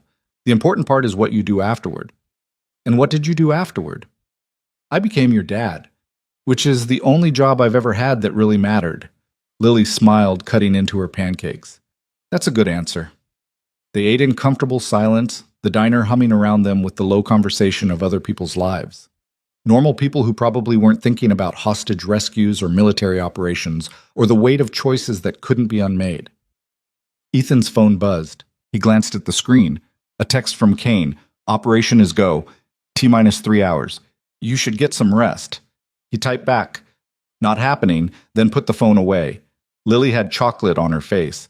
Ethan handed her a napkin. You've got something right there. She wiped at her face, missing the spot entirely. Did I get it? Not even close. She tried again, still missing. Ethan reached across the table and cleaned it himself, the way he'd done 1,000 times when she was smaller. She tolerated this with the long-suffering patience of kids who thought they were too old for parental intervention, but secretly didn't mind. They left the diner around 8 p.m. The walk home was quiet, Lily holding his hand the way she used to before she'd decided she was too grown up for it. The apartment building looked exactly as they'd left it. Slightly shabby, definitely affordable, and theirs. Inside the apartment, Lily went through her evening routine without being told. Homework already finished, bath taken quickly, teeth brushed with the speed of someone eager to get to the fun part of the night. Ethan sat on the couch, trying not to check his phone every 30 seconds for updates he knew wouldn't come yet. Lily emerged from the bathroom in her pajamas, carrying a book. Will you read to me? You're getting too old for bedtime stories. I'm 8. That's not too old. She had a point. Ethan followed her to her room, sat on the edge of her bed while she got situated under the covers. The book she'd chosen was about a girl who discovered a magical library where every book was a portal to a different world. He read 2 chapters, doing different voices for the characters the way he always did. Lily laughed at the funny parts, asked questions during the confusing parts, and gradually her eyes started closing. Daddy? Her voice was sleepy. If you had to be a soldier again, would you? Ethan closed the book. I'm not going to be a soldier again. But what if people needed you? Other people can help them. I need to be here with you. Okay. She yawned. But if you did have to go, I'd understand, because helping people is important. You're more important. I know, but other people's kids are important too. Her eyes were closed now. That's what Mrs. Henderson says, that everyone's kid is someone's whole world. Ethan sat there for a long time after she fell asleep, watching her breathe, trying to memorize the exact shape of this moment. Because tomorrow everything would change. The operation would succeed or fail, Vanessa Carter would offer him a job he didn't want, and his carefully constructed invisible life would be permanently shattered. But right now his daughter was safe, and that was enough. He returned to the living room, finally allowing himself to check his phone. Multiple messages from Kane, updating him on operation status. The team was in position. Equipment checks were complete. Weather was cooperating. Everything was tracking according to plan. Ethan opened his laptop, pulled up the secure feed Kane had given him access to. The compound appeared on screen, thermal imaging showing heat signatures exactly where they were supposed to be. The hostages clustered in the central building, guards at their posts. No indication they knew what was coming. The operation timer showed 90 minutes until execution. Ethan made coffee he didn't need and wouldn't drink, then sat on the couch, staring at the screen.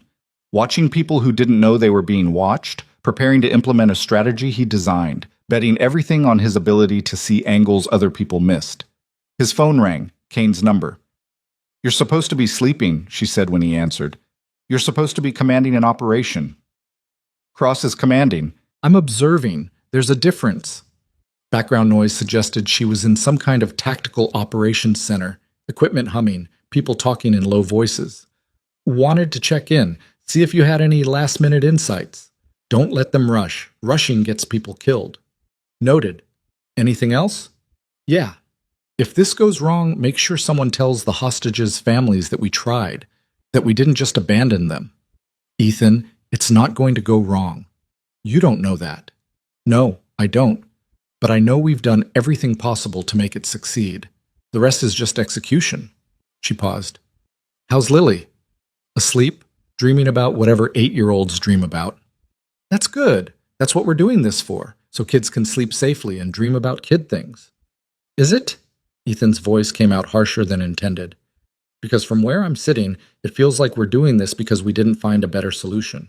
"Because violence is still the answer we reach for when diplomacy fails. Sometimes violence is the only answer. You know that. Knowing it doesn't make it feel less like failure." Kane was quiet for a moment. "I need to go. Operation starts in 75 minutes. Try to get some rest." "I'll rest when those kids are home." She hung up without responding. Ethan set down the phone, returned his attention to the laptop screen. The thermal signatures hadn't changed. The compound sat there in infrared color, waiting for something to happen. At 10:15 p.m., his phone buzzed with a text from an unexpected number. "Vanessa Carter. I know you're meeting me tomorrow, but I wanted to say something tonight. I'm sorry for how I treated you, for not seeing you. I was wrong." Ethan stared at the message for a full minute before responding. "Apologies don't undo damage, but they're a start." Her reply came quickly. "I want to make this right, whatever that takes. We'll talk tomorrow." He put the phone away. The apology was something, more than he'd expected, less than what the situation required. But sincerity was hard to judge through text messages, and he was too exhausted to analyze her motivations right now. The operation timer showed 45 minutes. Ethan stood, paced the small living room, tried not to think about all the ways the plan could fail. Water system malfunction, guards discovering the team during infiltration, hostages panicking during extraction, ceilings that wouldn't support the operator's weight, timing that fell apart under real-world friction. At 10:40 p.m., the secure feed changed. Movement at the compound's northwest corner, exactly where the water tanks were located. Someone in infrared approached, inspected the tanks, noticed the deliberately created malfunction. The bait was set. At 10:45, more movement. 2 guards heading toward the tank access point to investigate. The team would be waiting in the maintenance tunnels, ready to move the moment the hatch opened. At 10:50, the hatch opened. Thermal signatures disappeared into the tunnel system, the team moving forward while guards were distracted above ground. Ethan's hands were shaking. He gripped the edge of the couch to make them stop. At 10:53, the diversionary assault began on the east perimeter. Loud, obvious, exactly what the defensive positions were designed to counter. Thermal signatures showed guards converging on the threat, exactly as predicted. At 10:56, the team reached the electrical access point above the hostage room.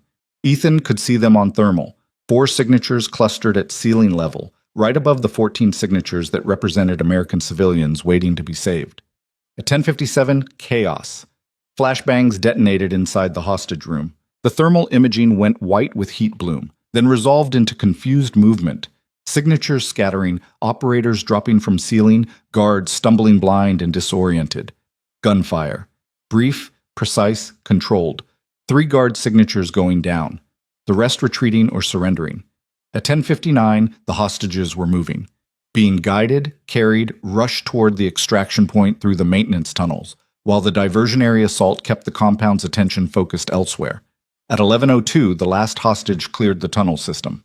At 11:04, the team was at the extraction point, a cleared landing zone half a kilometer from the compound. At 11:06, helicopters appeared on thermal, touching down just long enough to collect personnel. At 11:08, everyone was airborne. The operation was over. 17 minutes start to finish. No friendly casualties. No civilian casualties. All 14 hostages rescued, including 3 children who would get to see their parents again. Ethan's phone rang. Kane's voice was electric with relief. "We did it! Everyone's out! Everyone's safe!" He couldn't speak. Something had lodged in his throat. Not quite crying, not quite laughing, just the overwhelming release of tension he'd been carrying for 3 days. "Ethan, you there?" "Yeah." His voice sounded strange. "I'm here." "Your plan worked, exactly like you said it would. The ceiling approach, the timing, the diversionary assault, perfect execution." "The team executed. I just pointed them at an approach." "Take the win, Ethan. For once in your life, just take the win." She paused. "Those 3 kids are going home because of you. Let yourself feel good about that." After she hung up, Ethan sat in the silence of his apartment, staring at the laptop screen where thermal signatures were dispersing, the compound returning to its pre-operation state like nothing had happened. But something had happened. 3 children who'd been terrified were now safe. 14 people who'd faced execution were flying toward reunions with families who'd been praying for miracles. And he'd helped make that possible. The weight he'd been carrying started to lift, just slightly. Not gone. It would never be fully gone, but lighter. Bearable. He closed the laptop, checked on Lily one more time, still sleeping, still safe, still dreaming, then returned to the couch and finally let himself sleep. He woke to sunlight streaming through the window and Lily standing beside the couch, already dressed for school. "Daddy, you fell asleep with your shoes on." Ethan sat up, disoriented. "What time is it?" 7:30. "Mrs. Chen said she'd take me to school again if you needed to sleep more." "No, I'm up." He stood, his back protesting the night spent on a couch that had never been designed for comfort. "Give me 10 minutes to get ready." He showered quickly, changed into clean clothes, tried to make himself look like someone who hadn't spent the previous night watching a hostage rescue operation in real time. In the kitchen, Lily was making herself cereal, the only breakfast she could prepare without supervision. "Are you working today?" she asked around a mouthful of cornflakes. "I've got a meeting this afternoon, but I'll pick you up from school." "Okay, can we go to the park after?" "Maybe. We'll see," she grinned. "You always say that." Because it's always true. He dropped her at school, watched her run toward the building with her backpack bouncing, then drove toward the Crown Meridian Hotel with his stomach twisted into knots that had nothing to do with hunger. The hotel looked exactly as it had 4 days ago. Expensive, imposing, designed to make normal people feel inadequate. Ethan parked in the guest slot, checked his reflection in the rearview mirror, and tried to prepare for a conversation he didn't want to have with a woman who'd destroyed him publicly and now wanted something from him. The lobby was busy with the lunch crowd, business travelers checking in, tourists consulting maps, the usual flow of people with money to spend and places to be. Ethan walked past the fountain where he'd been cleaning a coffee spill when his life had imploded, past the concierge desk where staff members recognized him and quickly looked away. Vanessa Carter's office was on the 10th floor. The elevator ride up felt like preparation for execution, slow, inevitable, with no good options for escape. The doors opened onto a reception area that was all glass and marble and uncomfortable furniture designed to make visitors feel unwelcome. The receptionist looked up. "Mr. Brooks? I have a 2 p.m. appointment. Miss Carter's expecting you. Go right in." The office beyond was corner view, floor to ceiling windows, and enough square footage to comfortably fit Ethan's entire apartment. Vanessa stood behind her desk, wearing a different severe business suit, but the same expression of controlled determination. Mr. Brooks, thank you for coming. You made it sound non-optional. Please sit. She gestured to chairs arranged around a small conference table near the windows. Not behind her desk, a deliberate choice to signal this wasn't a power play. Ethan sat. Vanessa joined him, and for a moment they just looked at each other. Her confidence from earlier in the week had developed cracks. She looked tired, stressed, like someone who'd discovered that certainty was less reliable than she'd believed. I owe you an apology, she said finally.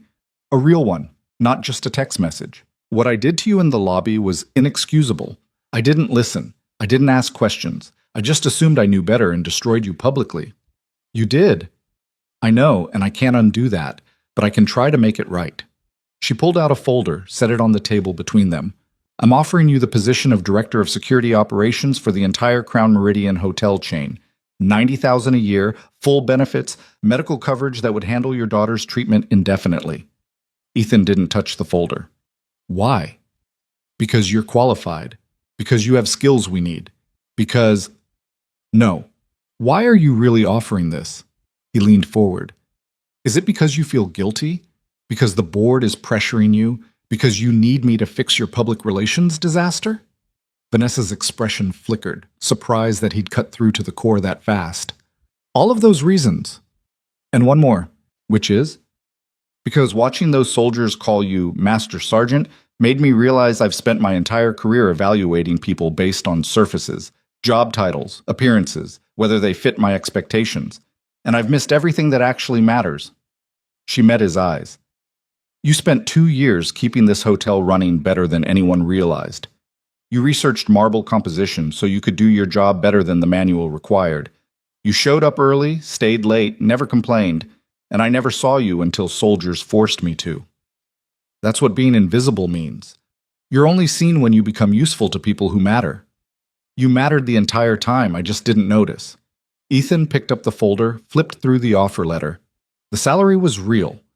The benefits were comprehensive. It was more money than he'd made in his life, doing work that wouldn't require him to push a mop or take orders from people who didn't respect him. It was also everything he'd told himself he didn't want. I need to think about it, he said. Of course. Take the weekend. But Ethan, she hesitated. This isn't charity, and it's not just guilt. I've been reviewing our security protocols since Wednesday. They're inadequate. We've been relying on outdated systems and undertrained staff. You could actually improve things here. Or I could take a job somewhere that didn't humiliate me first. You could, and I'd understand. Vanessa stood, walked to the windows overlooking the city. My mother built this company through force of will and absolute control. Everyone feared her, including me. When she died, I inherited that fear and turned it into my leadership style. I thought strength meant never admitting uncertainty, never showing weakness, never listening to people I'd decided weren't worth hearing. And now? Now I'm learning that strength might mean something different, that admitting I was wrong doesn't make me weak, that listening to janitors might teach me more than board meetings. She turned back to face him. I can't force you to take this job, but I'm asking you to consider it. Not for me, for what you could build here. Ethan stood, tucking the folder under his arm. I'll let you know Monday. Fair enough. She walked him to the door, then paused. The operation last night, the hostage rescue. I saw the news this morning. Did you? I can't talk about that. Right, of course. She opened the door. But if you were involved, and if it succeeded the way the reports suggest, then I'm glad. Those families got their people back because someone cared enough to help. That matters. Ethan left without responding. The elevator ride down felt different than the ride up. Not quite better, but less like preparation for disaster. In the lobby, he noticed things he'd never paid attention to when he'd worked here. The way staff moved through spaces like choreography. The invisible labor that kept luxury functioning. The fact that everyone working here was someone's whole world to somebody. Outside, he called Kane. How'd it go? She answered. She offered me director of security, good pay, benefits, the whole package. You gonna take it? I don't know. Part of me wants to tell her where she can put her job offer. Another part knows Lily needs the medical coverage. So take the weekend to decide. You've earned that much. Ethan walked to his car, unlocked it, sat in the driver's seat without starting the engine. Through the windshield, he could see the hotel's main entrance, the place where soldiers had landed a helicopter 4 days ago and transformed his carefully invisible life into something he couldn't hide from anymore. His phone buzzed. A news alert. Hostage rescue success. 14 Americans freed in daring raid. The article included photos of families reuniting, children hugging parents, tears of relief that the camera had captured with intrusive precision. 3 kids who got to go home because someone had asked for help and he'd been unable to say no. Ethan started the car and drove to Lily's school, arriving 20 minutes early. He sat in the pickup line, watching other parents on their phones or reading or just waiting. Normal people doing normal parent things. He'd spent 3 years trying to be one of them, trying to disappear into ordinary life. But maybe disappearing wasn't the answer. Maybe the answer was figuring out how to be visible without losing himself in the process. Lily emerged from the building at exactly 3 o'clock, spotted his car, and ran over with the boundless energy of someone who'd been sitting still for too long. She climbed into the passenger seat, already talking. Tommy Bradshaw got in trouble for putting glue in Sarah Martinez's hair during art class, and Mrs. Henderson said it was going to take professional help to fix it, which probably means Sarah's going to have a really bad haircut for a while. And can we go to the park now? Ethan pulled out of the pickup line. Yeah, we can go to the park. They spent 2 hours there, Lily playing on equipment that had seen better days while Ethan sat on a bench trying to decide what kind of future he wanted to build. The job offer sat in his car, waiting for an answer. The hostage rescue was already fading into classified history that would never officially acknowledge his involvement, and his daughter was laughing on a swing set, unaware that her father was trying to choose between financial security and his own stubborn pride. As the sun started setting, painting the playground in orange light, Lily ran over and collapsed on the bench beside him. I'm tired, she announced. Good tired or bad tired? Good tired, the kind where you did stuff you wanted to do. She leaned against his shoulder. Can we have spaghetti for dinner? We can have whatever you want. They drove home, made spaghetti together in their tiny kitchen, ate while watching a cooking competition show that Lily found endlessly entertaining. Normal evening, normal routine, the kind of ordinary life Ethan had spent 3 years building. But ordinary wasn't feeling sufficient anymore. Not when he knew he could do more, be more, help more, if he just stopped hiding from who he used to be. After Lily went to bed, Ethan sat on the couch and opened the job offer folder again. $90,000, medical coverage, the chance to actually use his skills for something meaningful, and the trade-off of working for someone who'd destroyed him publicly and was now trying to buy his forgiveness. He pulled out his phone, typed a message to Vanessa Carter. I'll take the job, but on my terms. We need to talk about what those terms are. Her response came 3 minutes later. Monday morning, 9 a.m., my office. We'll negotiate. Ethan set down his phone, feeling something shift inside him. Not quite hope, not quite fear. Maybe just the recognition that invisible wasn't working anymore, and visible meant taking risks he'd spent 3 years avoiding. Outside his window, the city hummed with its usual nighttime energy. Somewhere out there, families were reuniting with hostages who'd been saved by an operation he'd helped design. Somewhere else, his old life was waiting to see if he'd let it back in. And in the next room, his daughter was sleeping safely, dreaming about art class and playgrounds and all the ordinary magic that made survival worthwhile. That was enough. For now, it was enough. Monday morning arrived with rain that turned the city gray and made traffic move like sludge through clogged arteries. Ethan sat in his car outside the Crown Meridian, watching water sheet down the windshield while his phone showed 8:45 a.m. 15 minutes until he walked into Vanessa Carter's office to negotiate terms for a job he still wasn't sure he wanted. The weekend had passed in a blur of normal activities that felt anything but normal. Lily's art class on Saturday, grocery shopping on Sunday, cooking meals and reading bedtime stories while his mind ran through scenarios of how this meeting could go wrong.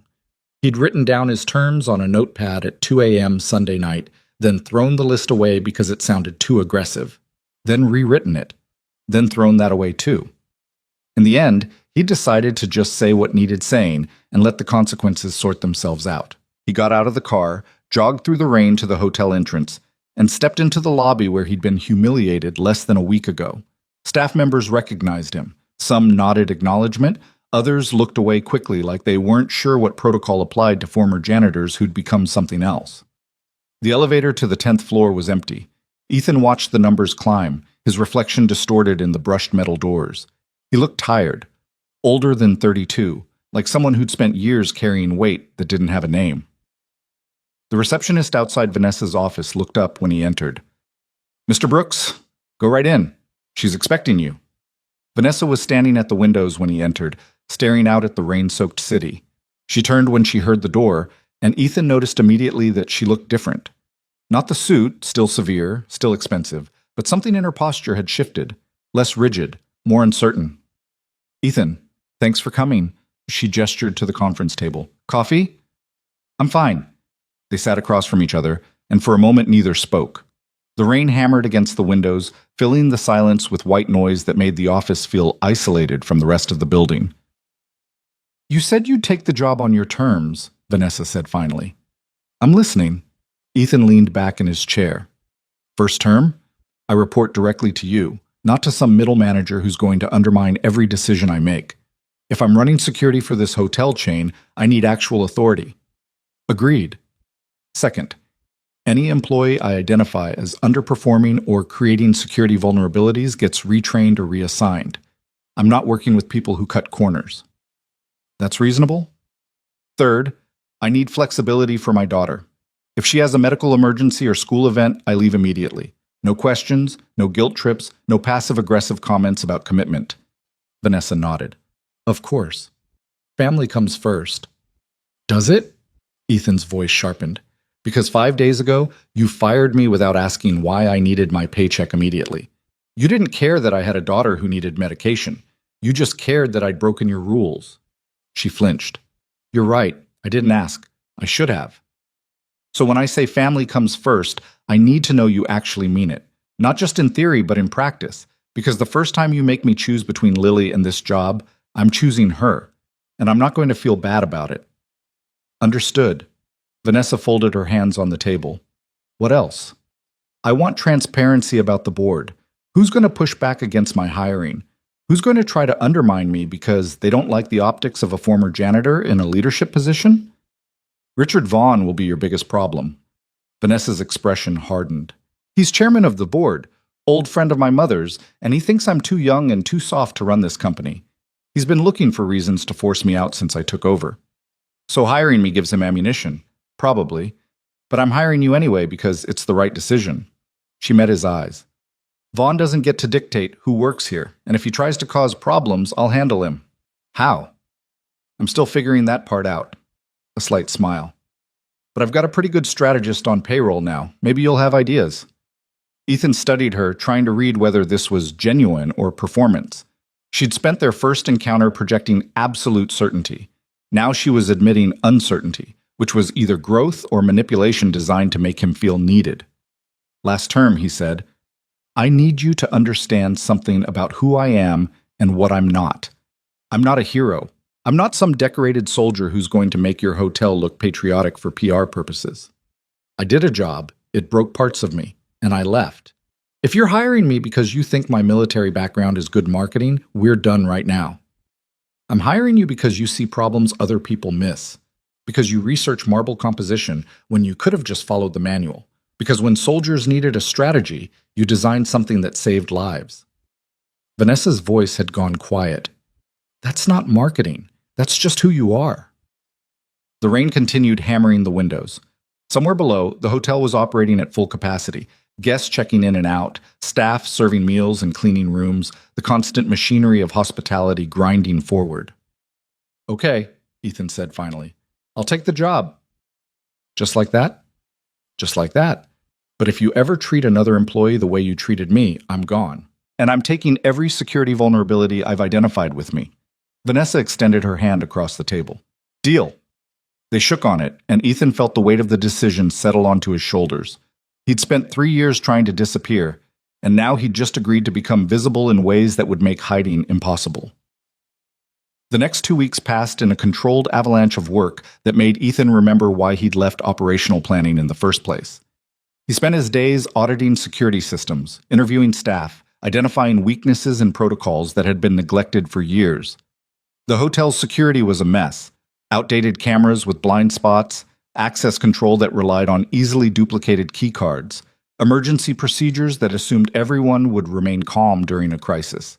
He wrote reports that read like indictments of the previous security director's competence. Vanessa read them without comment, then approved every recommendation he made. Budgets got allocated. Equipment got ordered. Staff started looking at him with the particular nervousness of people who weren't sure if he was there to help or threaten them. Lily adjusted to the new routine with the flexibility of kids who still believed adults knew what they were doing. She liked that he could pick her up from school on time now, that they could afford new clothes without worrying about the grocery budget, that her medication refills no longer required complicated financial negotiations. But she also noticed the stress. "Daddy, you have your worried face again," she said one evening while they were making dinner. "Do I?" "Yes, the one where your eyebrows do that thing," she demonstrated, scrunching her face into an exaggerated frown. "That's not what I look like." "That's exactly what you look like." She returned to chopping vegetables with the plastic knife he'd given her because she'd insisted on helping. "Is your new job hard?" "It's different. I'm still figuring it out."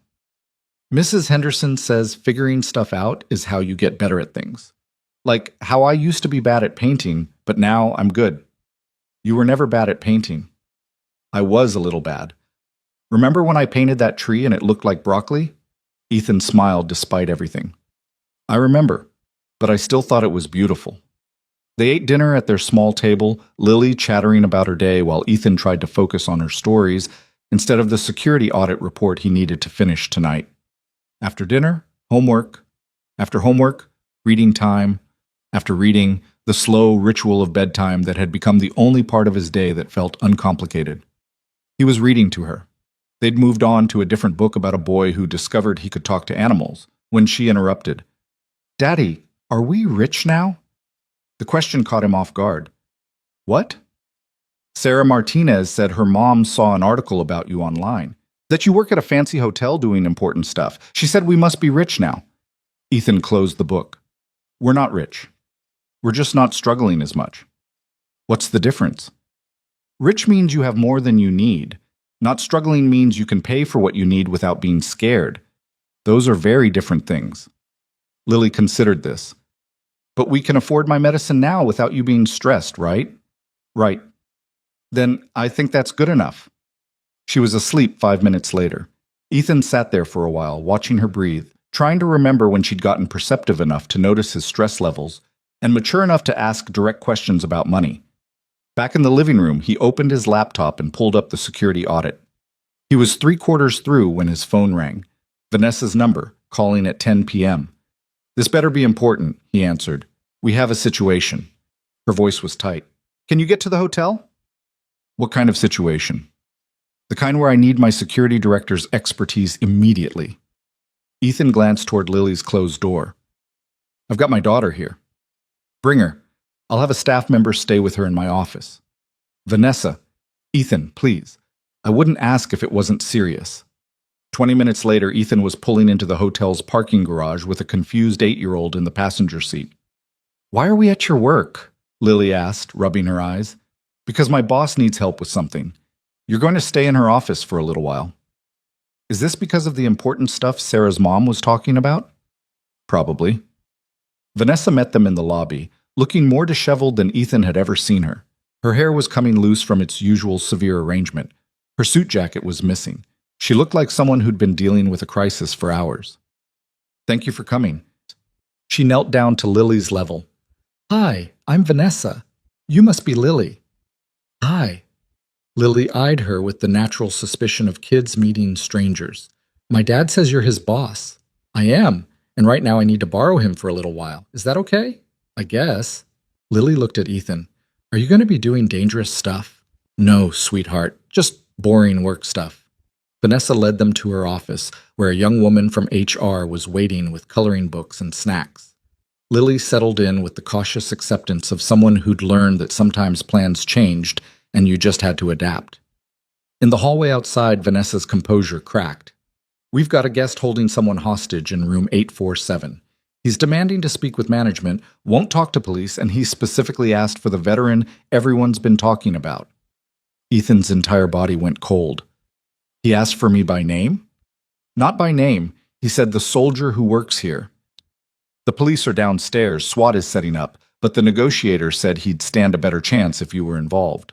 I'm not a negotiator, but you understand tactical situations better than anyone here, and apparently this guy is ex-military too. The negotiator thinks soldier-to-soldier communication might work. They took the elevator to the 8th floor where police had established a perimeter. Officers in tactical gear stood at intervals, weapons ready but not raised. At the end of the hall, a negotiator crouched behind a housekeeping cart, phone pressed to his ear. The negotiator looked up when they approached. You Brooks? Yeah. Detective Marcus Liu. The guy in 847 is Thomas Keller, 48, dishonorably discharged from the Army 6 years ago. He's got his ex-wife in there with him. They were supposed to be having a reconciliation dinner. It went bad. He armed? We think so. Ex-wife managed to trigger a panic alert on her phone before he grabbed it. But he hasn't made any overt threats yet. Just keeps saying he wants to talk to the soldier who works here. What's his discharge story? Insubordination. Assaulted a superior officer, but before that he had a decent service record. 2 deployments, honorable conduct, the works. Ethan studied the hallway, running calculations. You try emotional de-escalation? For 2 hours. He's not interested. Keeps saying civilians don't understand what he's been through, that he needs someone who gets it. So he's looking for validation. Or looking for an excuse. Liu's expression was grim. I've seen this before. Former soldier who can't adjust, feels betrayed by the system, looking for someone to blame. His ex-wife is convenient because she left him. Management is convenient because they represent authority. You're convenient because you're everything he used to be. That doesn't mean I can help. No, but you might be able to buy us time to position SWAT for entry. Ethan looked back toward the elevator, thinking about Lily sitting in Vanessa's office, probably coloring in pictures of animals, thinking about how he'd told her nothing dangerous was happening. Give me the phone. Liu handed over the cell they'd been using for negotiation. Ethan dialed room 847. Plus, listened to it ring 4 times before someone picked up. Who's this? The voice was rough, stressed, on the edge of something. Ethan Brooks. I heard you wanted to talk to me. You the soldier. Yeah. Shadow Wolf? Ethan's jaw tightened. That's not who I am anymore. But it's who you were. I looked you up, saw the videos from the lobby. You're famous now. I'm not famous, I'm just trying to do my job. Your job. Keller laughed, but there was no humor in it. You got a job, got respect, got people treating you like you matter.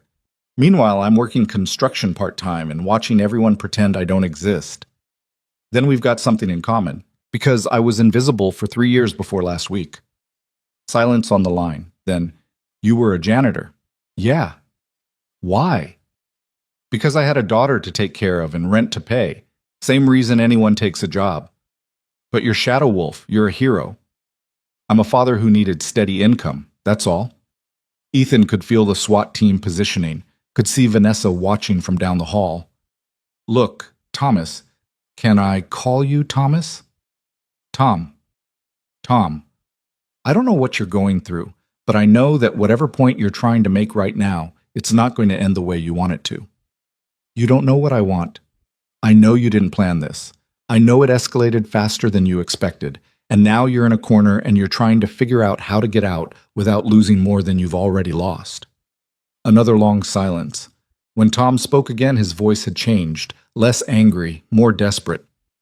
She left me because I wasn't the same person anymore. Because the war broke something and I couldn't fix it.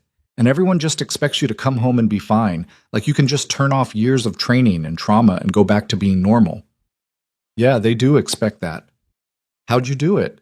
How'd you come home and build a life? Ethan closed his eyes.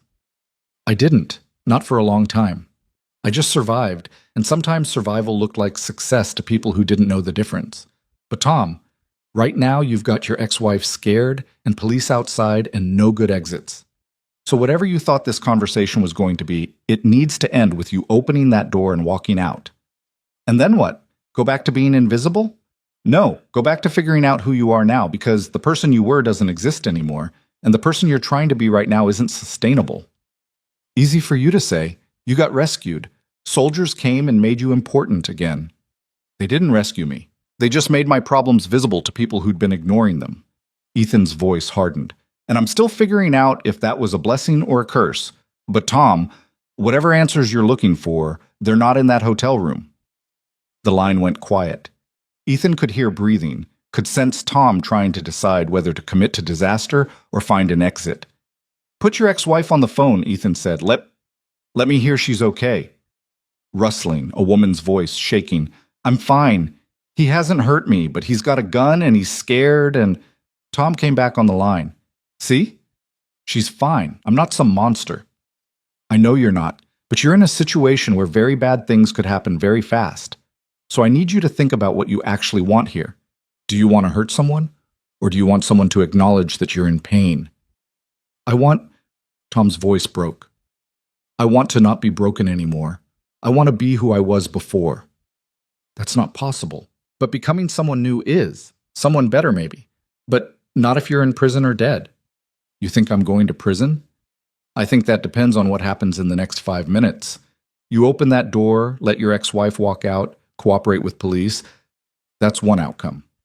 Anything else is a much worse outcome.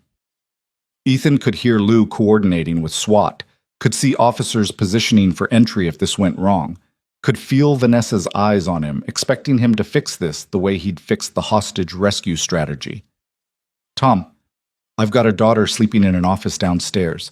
I came here tonight because they said you wanted to talk to me, but I need to get back to her, so please, end this now while you still have choices. More silence. Then, if I walk out, they're going to arrest me. Yeah, they are.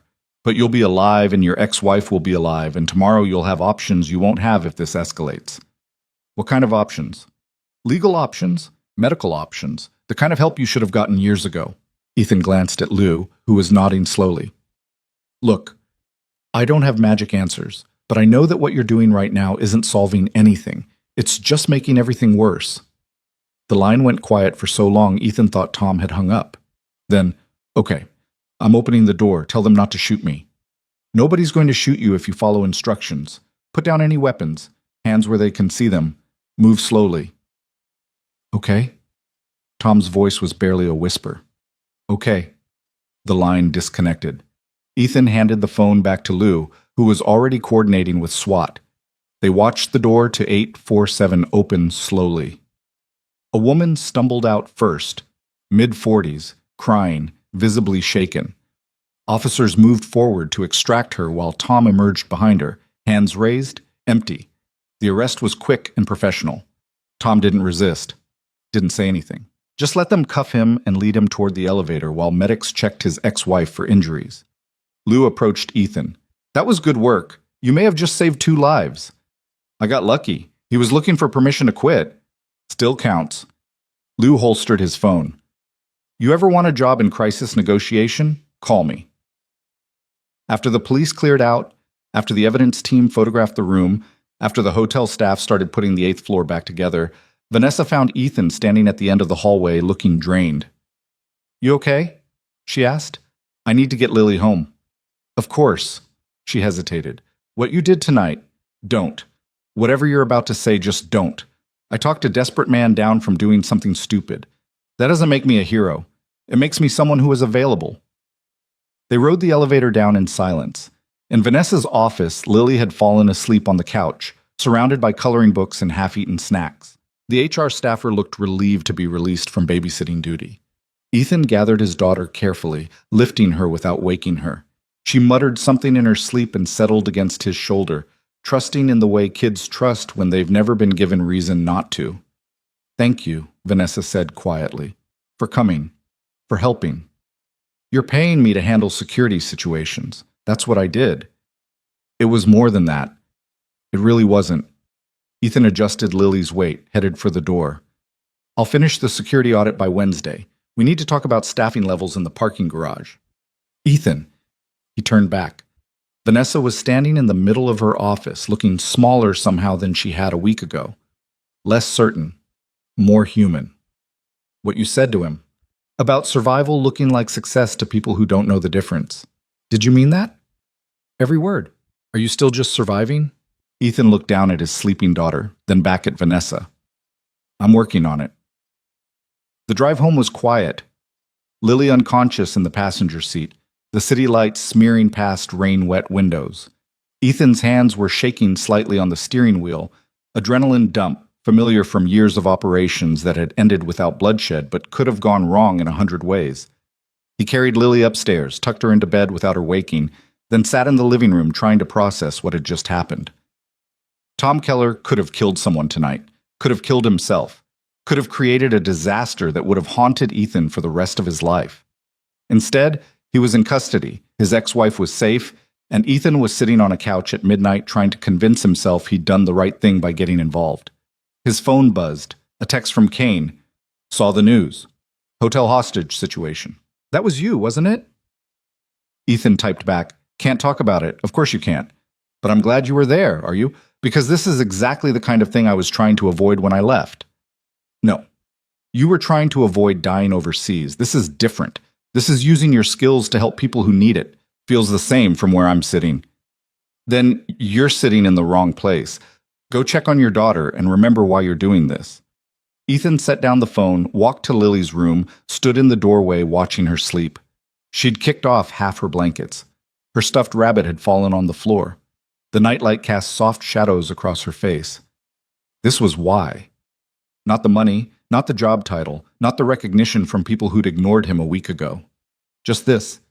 His daughter safe, his daughter sleeping, his daughter dreaming about things that didn't include her father's trauma. He retrieved the rabbit, fixed her blankets, and returned to the living room. The next 3 days were a blur of work that felt like preparation for something he couldn't name. The security audit got finished and submitted. Vanessa approved every recommendation, including the expensive ones. Staff started implementing new protocols, initially resistant but gradually accepting that maybe someone actually cared about doing things right. On Thursday, Ethan was reviewing camera placements in the parking garage when Gerald Humphrey approached, looking uncomfortable. Brooks? Got a minute? Sure. Gerald shifted his weight, clearly struggling with something.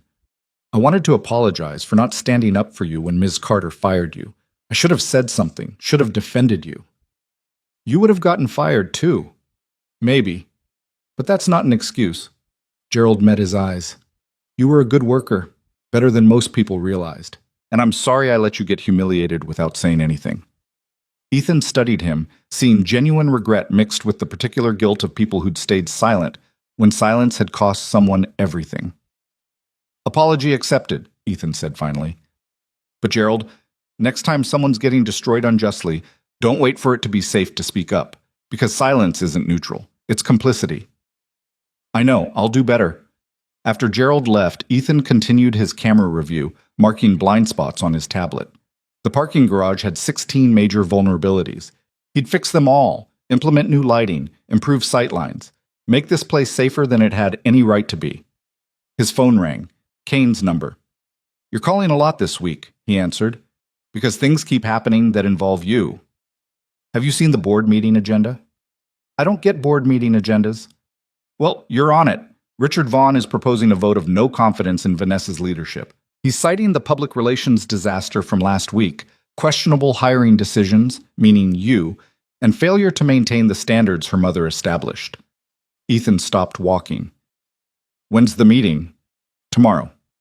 2 p.m. And Ethan, this is going to get ugly. Vaughn's been building this case for months. Your hiring just gave him ammunition he can use.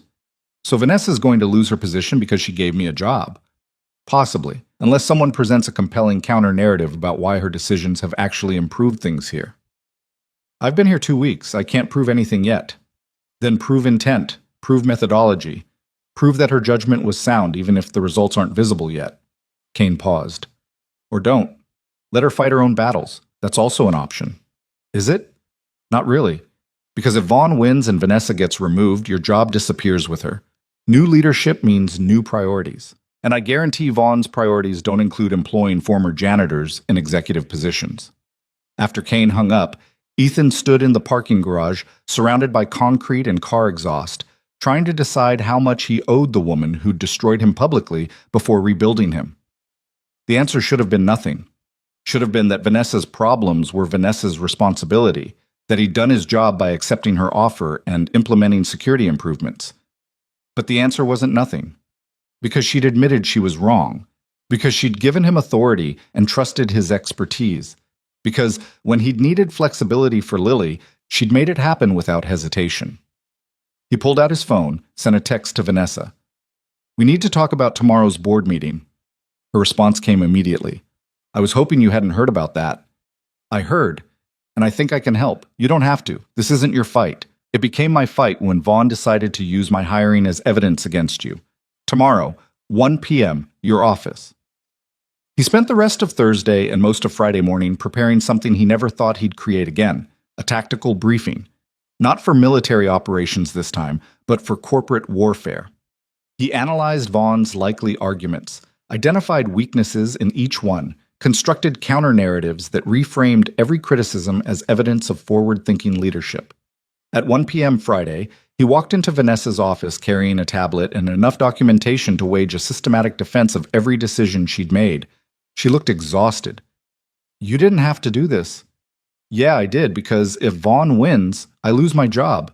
But more than that, he'll use your removal as proof that compassionate leadership doesn't work. That admitting mistakes is weakness. That people like me don't belong in positions where we might actually change things. Those are pretty high stakes for a corporate power struggle. All power struggles have high stakes for someone." Ethan set his tablet on the conference table. "Here's what we're going to do. Vaughn's going to argue that hiring me was evidence of poor judgment, that you let emotion override business sense. We're going to prove that hiring me was the smartest decision you've made since taking over." For the next hour, they built a presentation that transformed Ethan's hiring from a liability into a strategic advantage.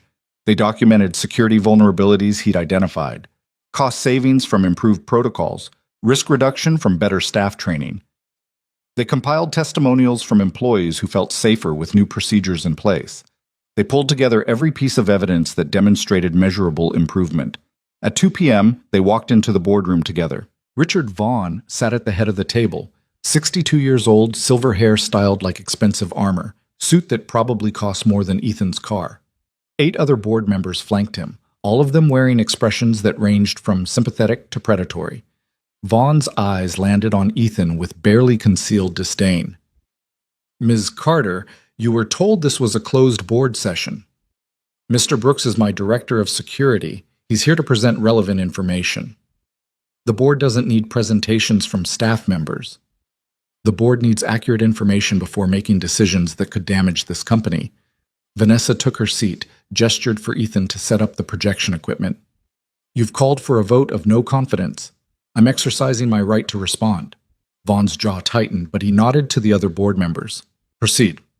Ethan connected his tablet to the projector, pulled up the first slide.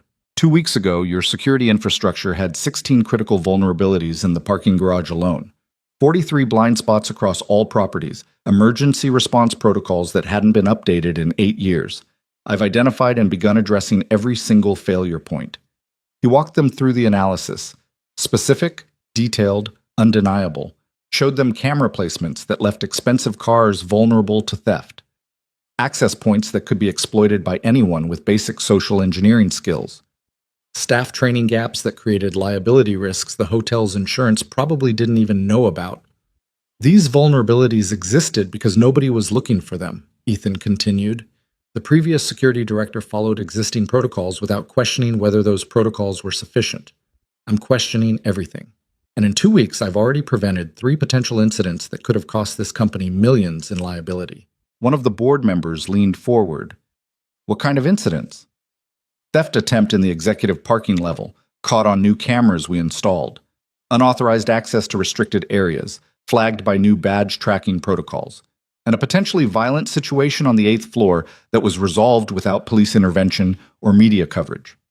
He brought up news articles about the hostage situation, then showed them what hadn't been reported: Tom Keller's military background, the potential for catastrophic violence, the fact that Ethan's intervention had kept it from escalating into a national news disaster. "Ms. Carter hired me because she recognized that this hotel's security was inadequate," Ethan said. That recognition required admitting previous leadership, including her own, had failed to address serious problems. That's not weakness.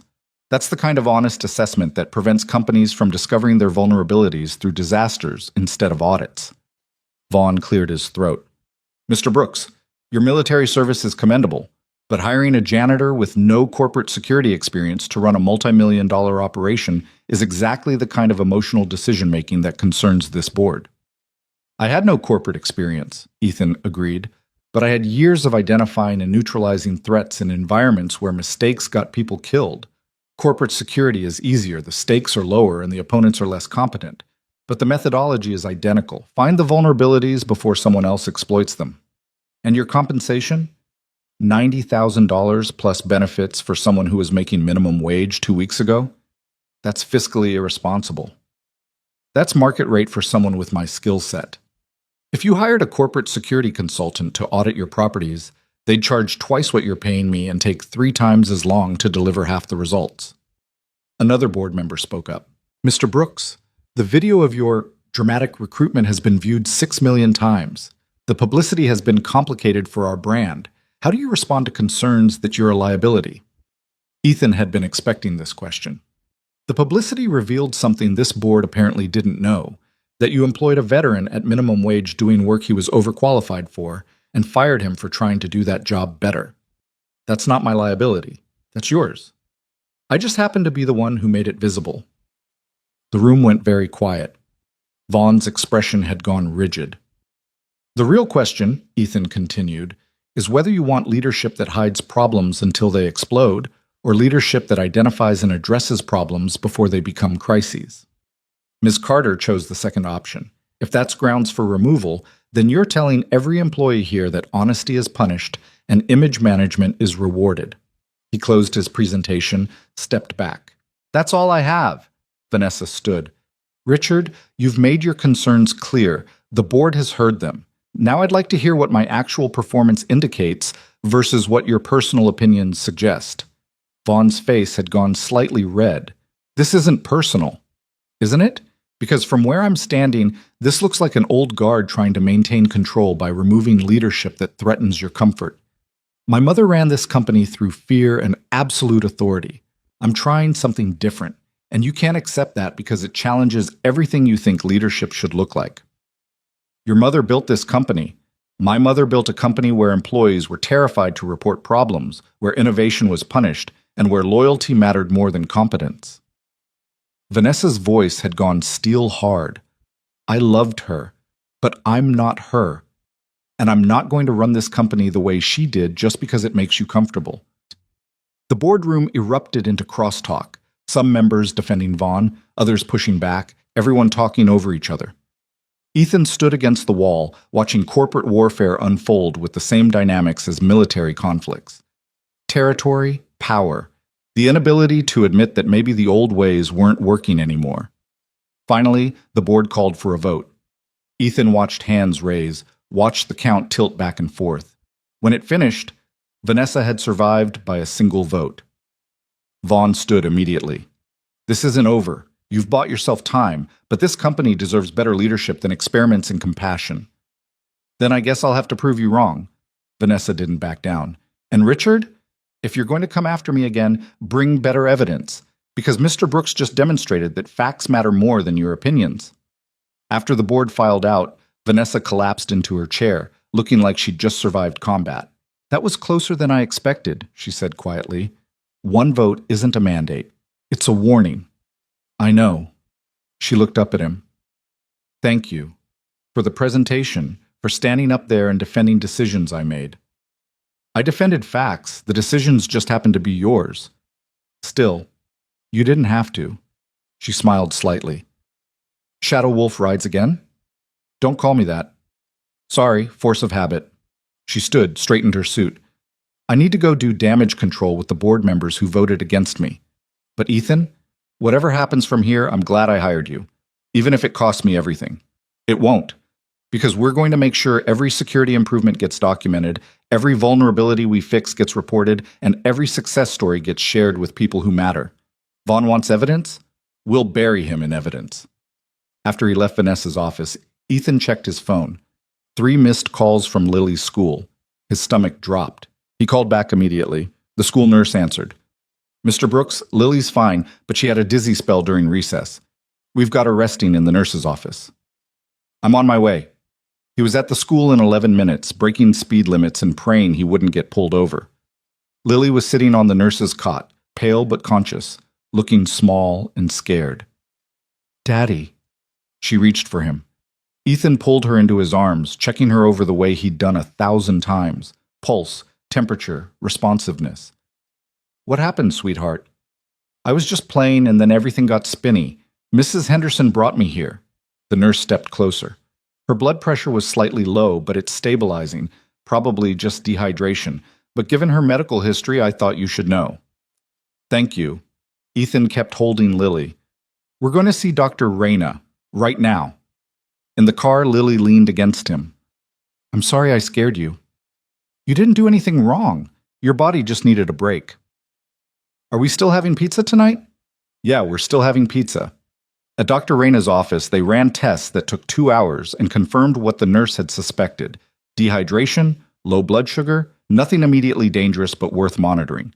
The doctor prescribed rest, better hydration, and a follow-up appointment next week. Driving home, Ethan's hands were still shaking, because for 2 hours he'd been back in that place where his daughter's health was a crisis he couldn't control, where money and jobs and security protocols didn't matter compared to making sure she was okay. That night, they had pizza. Lily's appetite was back, color returning to her face. They watched cooking shows and she fell asleep on the couch halfway through an episode about making elaborate desserts.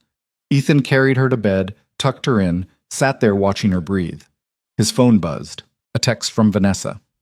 Board member who cast the deciding vote just told me Vaughn's planning another challenge in 3 months. We need to be ready. Ethan typed back.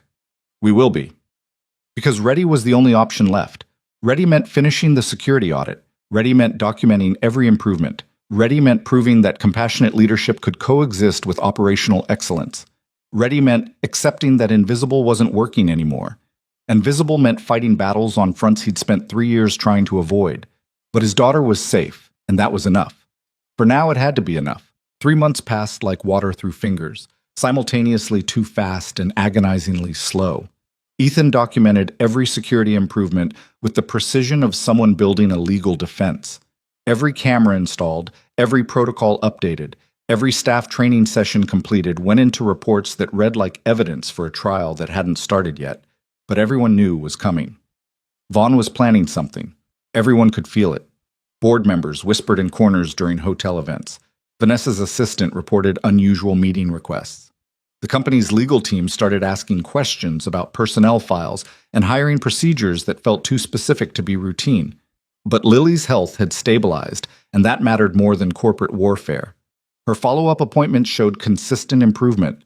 The medication was working. She'd gained weight, her energy had returned, and she'd started asking about joining the after-school art program permanently instead of just occasionally. On a Tuesday in early March, Ethan was reviewing incident reports in his office, a converted storage room on the 3rd floor that smelled faintly of cleaning supplies, when his phone rang, Colonel Kane's number. I'm retired, he answered. Whatever you're calling about, the answer is still no. Good morning to you too, Kane sounded amused. I'm not calling for a mission. I'm calling because you're being honored. What? The Department of Defense is recognizing the hostage rescue operation publicly. Press conference next week in D.C. They want you there, along with the tactical team and the families you helped save. Ethan set down his pen. I consulted. I didn't execute anything. Your strategy saved 14 lives. That's worth recognition. Recognition from the military is the last thing I need. I'm trying to build a civilian life. Then think of it as closure. Those 3 kids you kept thinking about, their parents want to meet you. Thank you personally. You can say no, but they flew in specifically hoping you'd be there. Ethan closed his eyes, seeing Lily's face when she'd asked if helping people was important. Hearing her 8-year-old wisdom about everyone's kid being someone's whole world. When's the press conference? Thursday, 10 a.m. I'll send you the details. After Kane hung up, Ethan sat in his converted storage closet office, trying to figure out how attending a military ceremony fit into the life he'd been building. The answer was, it didn't. It was a detour into the past, a reminder of who he'd been instead of who he was trying to become. But those families deserved to see the face of someone who'd helped bring their people home, and maybe he deserved to see that his decisions had mattered beyond just tactical execution. He found Vanessa in her office, reviewing quarterly reports that apparently required her to look stressed, even when numbers were good. "I need Thursday off," he said without preamble. She looked up. "Everything okay?" "The military is doing a recognition ceremony for the hostage rescue. They want me in D.C. "That's wonderful. Of course you can go. It's going to be public, more videos online, more articles about the janitor who became whatever story they're telling now." Vanessa set down her reports. "And you're worried it'll give Vaughn more ammunition." "I'm worried it'll make me look like I'm trading on military service instead of doing actual work here." "Let him try that angle. You've documented 3 months of measurable improvements. Your work speaks for itself." She smiled slightly. "Besides, if he attacks you for being publicly honored, he'll look like exactly what he is, someone who resents competence he didn't approve." Thursday morning, Ethan flew to D.C. on a ticket the military had paid for, wearing a suit that Vanessa had insisted the hotel cover as a business expense. Lily had wanted to come, but he'd told her it was boring adult stuff. The truth was, he didn't want her seeing him get pulled back into military identity when he was trying so hard to be just her father. The Pentagon building looked exactly as he remembered, imposing, bureaucratic, designed to make visitors feel small. Kane met him at security, looking official in her dress uniform. "You clean up decent," she said by way of greeting. "I'm here because you guilt-tripped me." Effective strategy. She led him through corridors that all looked identical. Polished floors, fluorescent lights, people in uniform moving with purpose. "The families are already here. They're nervous about meeting you." "Why would they be nervous?" "Because you're Shadow Wolf. You're famous to them." "I'm nobody." I just pointed at a ceiling and suggested a different approach. Kane stopped walking, turned to face him. "Ethan, for once in your life, accept that you did something meaningful. You don't have to be humble about everything. Sometimes you can just be proud." They entered a conference room where approximately 20 people were waiting. The rescued hostages, their families, the tactical team that had executed the operation, various military officials whose ranks Ethan didn't bother processing. At the front of the room, 3 children sat with their parents, and when they saw him enter, one of them, a girl maybe 6 years old, whispered something to her mother. The mother stood, approached Ethan with tears already forming. "Master Sergeant Brooks?" "Just Ethan." "I'm Jennifer Harlow. This is my daughter Emma. She was one of the hostages." The woman's voice broke. "I don't know how to thank you for bringing her home." Ethan looked at Emma, small, dark-haired, clutching a stuffed elephant, and saw Lily in every feature. Saw his daughter's face if positions had been reversed, if he'd been the parent waiting for soldiers to rescue someone who meant everything. "You don't need to thank me," he said quietly. "I'm just glad she's safe." Other families approached, offering similar gratitude that Ethan didn't know how to accept. A father whose wife had been rescued. A teenager whose parents had survived. Each one carrying relief and trauma in equal measure, trying to express something language wasn't really equipped to handle. The press conference itself was carefully orchestrated. Major General Cross giving the official briefing, tactical team members receiving commendations, families positioned where cameras could capture emotion without exploiting it.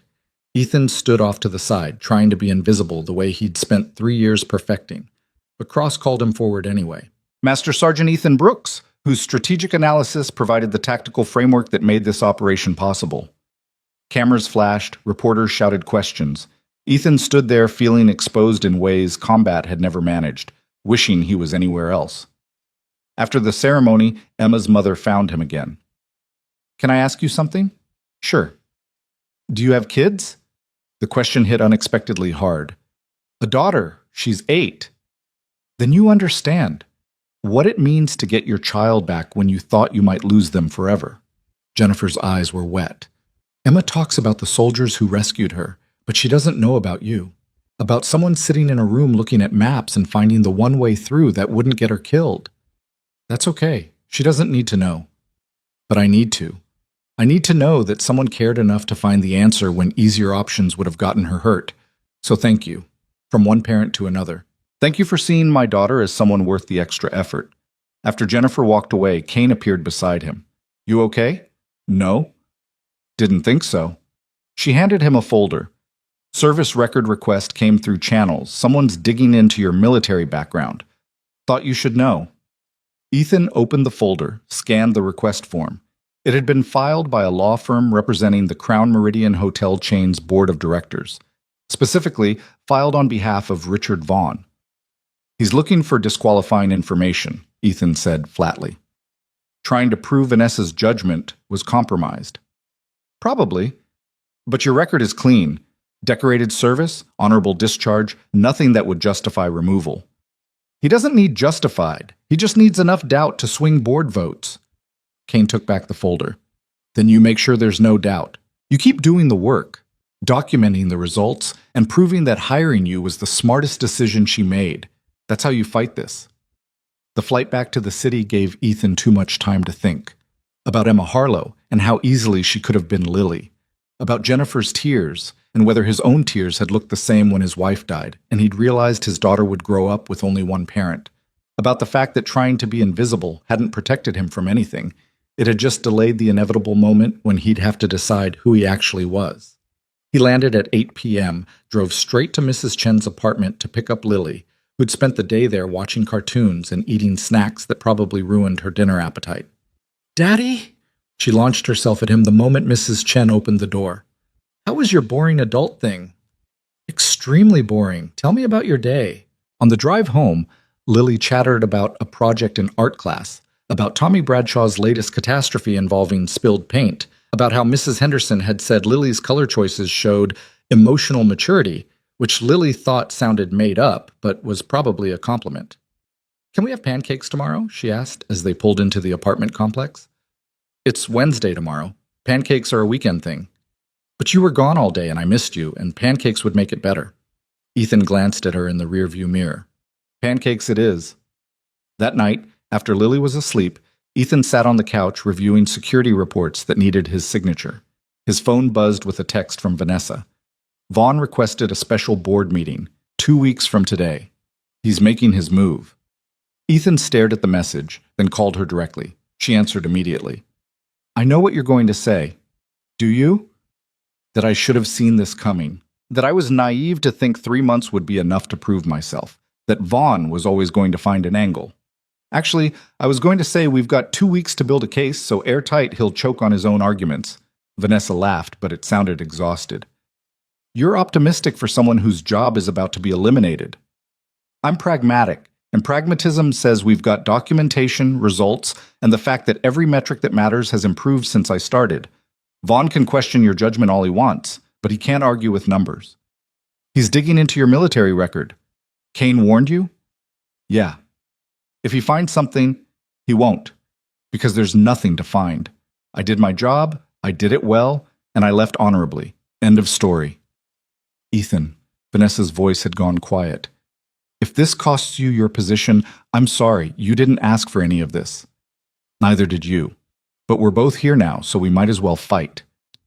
The next 2 weeks were a masterclass in preparation for corporate warfare. Ethan compiled every security incident prevented, every cost saving generated, every staff training session completed. He pulled together testimonials from employees who felt safer with new protocols. He documented response times, equipment upgrades, risk assessments that had identified vulnerabilities before they became disasters. Vanessa worked parallel tracks, gathering financial data that proved the hotel's performance had improved across multiple metrics since she'd taken over. Occupancy rates up. Employee retention improved. Customer satisfaction scores rising. Every number that could be quantified showing movement in the right direction. They met daily in her office, building presentations like they were planning a military campaign, which, in a way, they were. On the Friday before the board meeting, Ethan picked up Lily from school and took her to the park. She'd been asking for weeks, and he'd been putting it off because work was consuming everything. But watching her run toward the swings, backpack bouncing, reminded him that work was only worth doing if it enabled moments like this. "Daddy, push me!"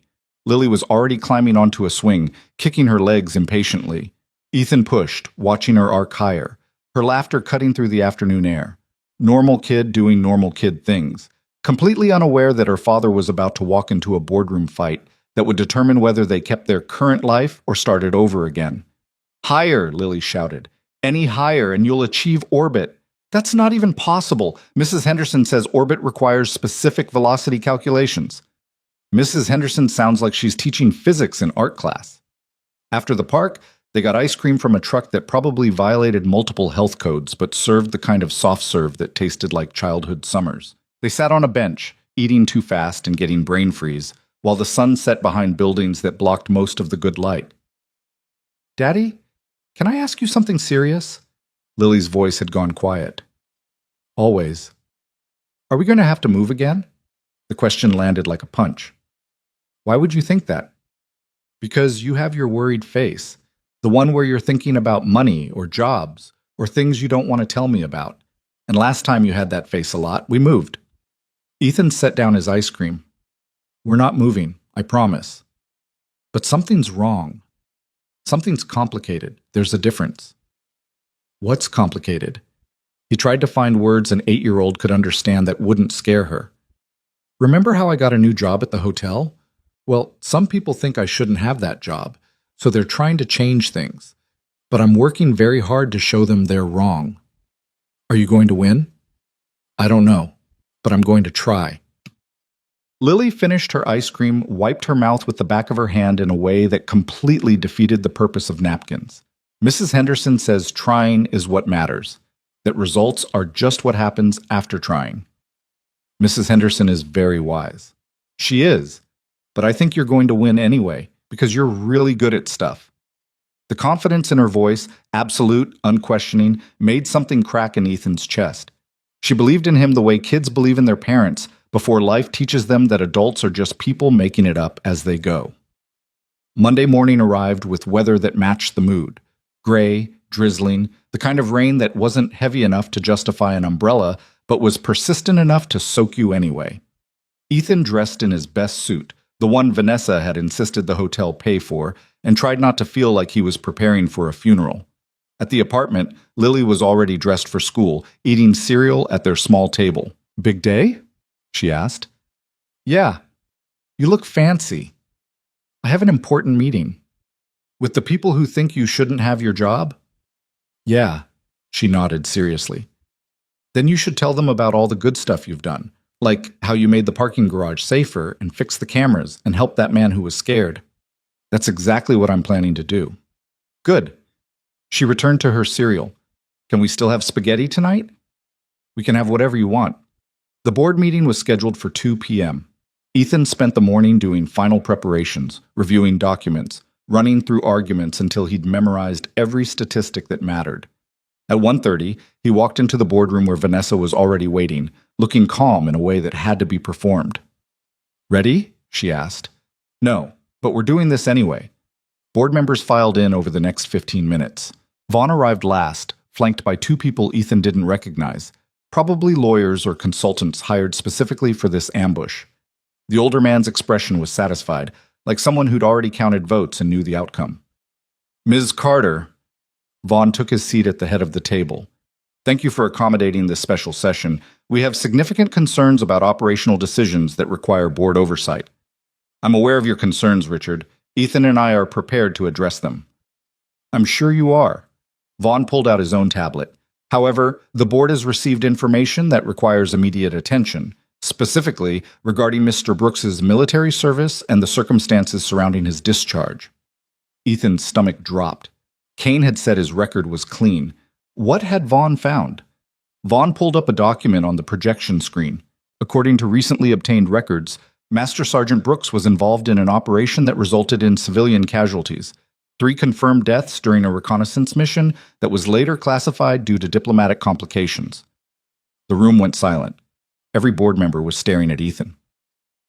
"That operation was cleared by investigation," Ethan said, his voice steady despite the adrenaline flooding his system. "The casualties were the result of enemy action, not anything my team did. The investigation found no fault. That's different from finding you blameless." Vaughn's smile was predatory. "The point is, Ms. Carter hired someone with a complicated military history to run security for our properties without conducting proper background investigation. That's irresponsible at best, negligent at worst." Vanessa stood up. "Richard, you're deliberately misrepresenting facts to support a predetermined conclusion. The operation Ethan was involved in was investigated thoroughly by military authorities. He was cleared of any wrongdoing, and his service record shows someone who left abruptly after his wife died, who walked away from military career prospects to work minimum wage jobs under a false identity. I didn't use a false identity, Ethan said quietly. I used my legal name and lived my life. That's not deception. That's privacy. You hid your military background from employers. I disclosed it when asked. Nobody asked. Nobody cared enough to ask. Vaughn shifted tactics, pulling up more documents. Let's talk about your hiring process, Ms. Carter. Did you conduct reference checks, employment verification, standard corporate due diligence? I reviewed Ethan's qualifications and determined he was the right candidate. Based on what? A viral video and your emotional response to public criticism? Based on 3 years of watching him work harder than anyone else in this building, based on recognizing competence when I saw it. Vanessa's voice had gone hard. And based on the fact that in 3 months, he's done more to improve our security infrastructure than the previous director accomplished in 5 years. Improved according to whose metrics? Mine. Ethan stood up, pulling out his own tablet. Let me show you whose metrics. For the next 45 minutes, Ethan walked the board through every security improvement he'd implemented. Every camera installed, every blind spot eliminated, every protocol updated. He showed them incident response times cut by 60%, insurance liability risk reduced by 42%, staff training completion rates up to 97% from previous 63%. He showed them the parking garage theft that had been prevented because of new camera coverage, the unauthorized access attempt that was caught by updated badge protocols, the hostage situation that was resolved without police intervention or media coverage because someone had been there who understood tactical de-escalation. These aren't theoretical improvements, Ethan said. These are measurable results that directly impact your bottom line. Your insurance premiums are going down because your risk profile improved. Your liability exposure decreased because protocols actually work now. And your employees feel safer, which shows up in retention rates and performance metrics. He pulled up comparison data showing Crown Meridian's security performance against competitor hotels. You're now industry-leading in 8 out of 10 security categories. You were bottom quartile when I started. That's not emotional decision-making. That's strategic hiring that delivered measurable value. Vaughn was looking less satisfied now. Mr. Brooks, these improvements could have been implemented by any qualified security professional. Could have been. Weren't, because qualified security professionals follow industry standards, which are inadequate. I questioned the standards and built something better. And you think that justifies Ms. Carter's failure to follow proper hiring procedures? I think results justify decisions, and the results speak for themselves. One of the board members who'd been silent spoke up. Mr. Brooks, the operation Richard mentioned, the one with civilian casualties, can you tell us what actually happened? Ethan had been dreading this question. It was a reconnaissance mission. We were observing enemy positions when they detected us. During the firefight that followed, 3 civilians were caught in crossfire. All 3 were killed by enemy action, not our team. But we were there. We engaged the situation, and 3 people died. How do you live with that? The question was asked without judgment, just curiosity. Ethan met the board member's eyes. Badly. I live with it badly. I think about those 3 people constantly. I wonder if there was something different I could have done, some way I could have prevented it. And I don't have good answers. He paused. But I also know that running away from responsibility doesn't help anyone.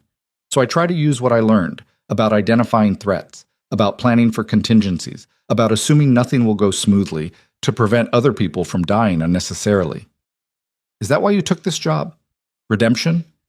No, I took this job because I need to support my daughter, but redemption would be nice too. The room was quiet. Vaughn looked like he was trying to find another angle of attack, but coming up empty. Finally, the board member who'd asked the question nodded. I appreciate your honesty, Mr. Brooks, and I appreciate the work you've documented. Richard, I don't think Mr. Brooks' hiring represents negligence. I think it represents exactly the kind of innovative thinking we should encourage. Other board members murmured agreement. The tide had shifted, and Vaughn could see it happening. This board is supposed to provide oversight, he said, desperation creeping into his voice. Not rubber-stamp decisions because they produce short-term results. These aren't short-term results, Vanessa said. These are systematic improvements that will benefit this company for years. And yes, I made the decision quickly because I recognized someone who could help us, and I didn't want to lose him to bureaucratic delays. That's not how proper corporate governance works. Then maybe proper corporate governance needs to change. Vanessa looked around the table. My mother ran this company through rigid hierarchy and fear-based management. It worked for her generation. But employees today want leadership that values their contributions, that recognizes talent, regardless of where it comes from, that admits mistakes and learns from them. That's what I'm trying to build. And if this board thinks that's disqualifying, then maybe I'm not the right person to lead this company. The silence that followed was heavy. Then one board member started clapping. Slowly, others joined in. Not enthusiastic applause, more like acknowledgement that something important had been said. Vaughn stood abruptly. This is a mistake. You're all making a mistake. Then we'll learn from it, Vanessa said calmly. That's what leadership means. The vote when it came was 8-2 in Vanessa's favor. Vaughn and one other board member voted against her. Everyone else voted to table the no-confidence measure and continue supporting her leadership. After the meeting dispersed, after board members filed out offering various levels of support or concern, after Vaughn left without speaking to anyone, Ethan and Vanessa stood alone in the boardroom. We won, Vanessa said quietly. You won. I just provided documentation. Don't do that. Don't minimize what just happened. She turned to face him. You stood in front of people who wanted to destroy you and defended yourself with facts and honesty. That's not small. It's also not over. Vaughn's going to try again. Let him. Next time we'll have even more evidence. Ethan gathered his materials, exhaustion hitting like a physical weight. I need to go pick up my daughter. Of course. And Ethan, thank you for fighting, for staying, for believing this was worth defending. He left without responding, because he didn't have words for what the past few weeks had cost, or what today's victory meant. He just knew he was tired and Lily was waiting and spaghetti needed to be made. At the school, Lily ran to the car with her usual explosive energy. Did you win? Yeah, we won. I knew you would. You're really good at stuff. She climbed into the passenger seat. Can we get ice cream to celebrate? We're having spaghetti for dinner. Ice cream first, then spaghetti, because celebrating is important. They got ice cream. They made spaghetti. They ate while watching cooking shows, and Lily narrated what the chefs were doing wrong, which was apparently everything. After dinner, after homework, after the slow ritual of bedtime stories and teeth brushing and tucking in, Ethan sat on the couch in the silence of his apartment and tried to process everything that had happened. His phone buzzed. A text from Kane. Heard you survived the board meeting. Proud of you. Then one from Vanessa. The hotel is hosting a gala next month. Corporate partners, major donors, board members. I'd like you there. Not as security, as my colleague. Ethan stared at the message, trying to imagine himself at a gala, making small talk with wealthy people, pretending he belonged in spaces designed to exclude people like him. He typed back, I'll be there. Because belonging wasn't about deserving. It was about showing up and refusing to be invisible anymore. The gala happened on a Saturday in early April. Ethan wore a tuxedo that felt like costume, stood in the Crown Meridian's grand ballroom surrounded by people whose watches cost more than his car, and tried not to feel like an imposter. Lily had wanted to come, but he'd told her it was boring adult stuff, which was partially true, but mostly he needed her safe at home with Mrs. Chen, away from corporate politics and social performance. Vanessa found him near the bar, looking elegant in a dress that probably required architectural engineering to achieve its effect. You came. I said I would. You look uncomfortable. I am uncomfortable. These people all know who I am, and they're all wondering why I'm here. Then let's give them a reason to wonder harder. She grabbed his arm, led him toward a small stage at the front of the ballroom. I'm giving a speech. You're part of it. Vanessa, trust me. The ballroom quieted as Vanessa took the microphone. She thanked donors, acknowledged board members, mentioned corporate partnerships in the bland language that made wealthy people feel appreciated. Then her tone shifted. 3 months ago, I made a decision that some people questioned. I hired a man who'd worked as a janitor in this hotel to be our director of security. People said I was being emotional, that I was making decisions based on guilt rather than qualifications, that I was risking this company's reputation on someone unproven. She gestured toward Ethan. This is the man they were talking about, Ethan Brooks, who spent 3 years cleaning floors in this building while supporting his daughter alone, who researched marble composition because he cared about doing his job well, even when nobody noticed, who walked away from military service because being a father mattered more than being a soldier. The ballroom was silent, every eye on them. In 3 months, Ethan has transformed our security infrastructure. He's prevented incidents that would have cost us millions.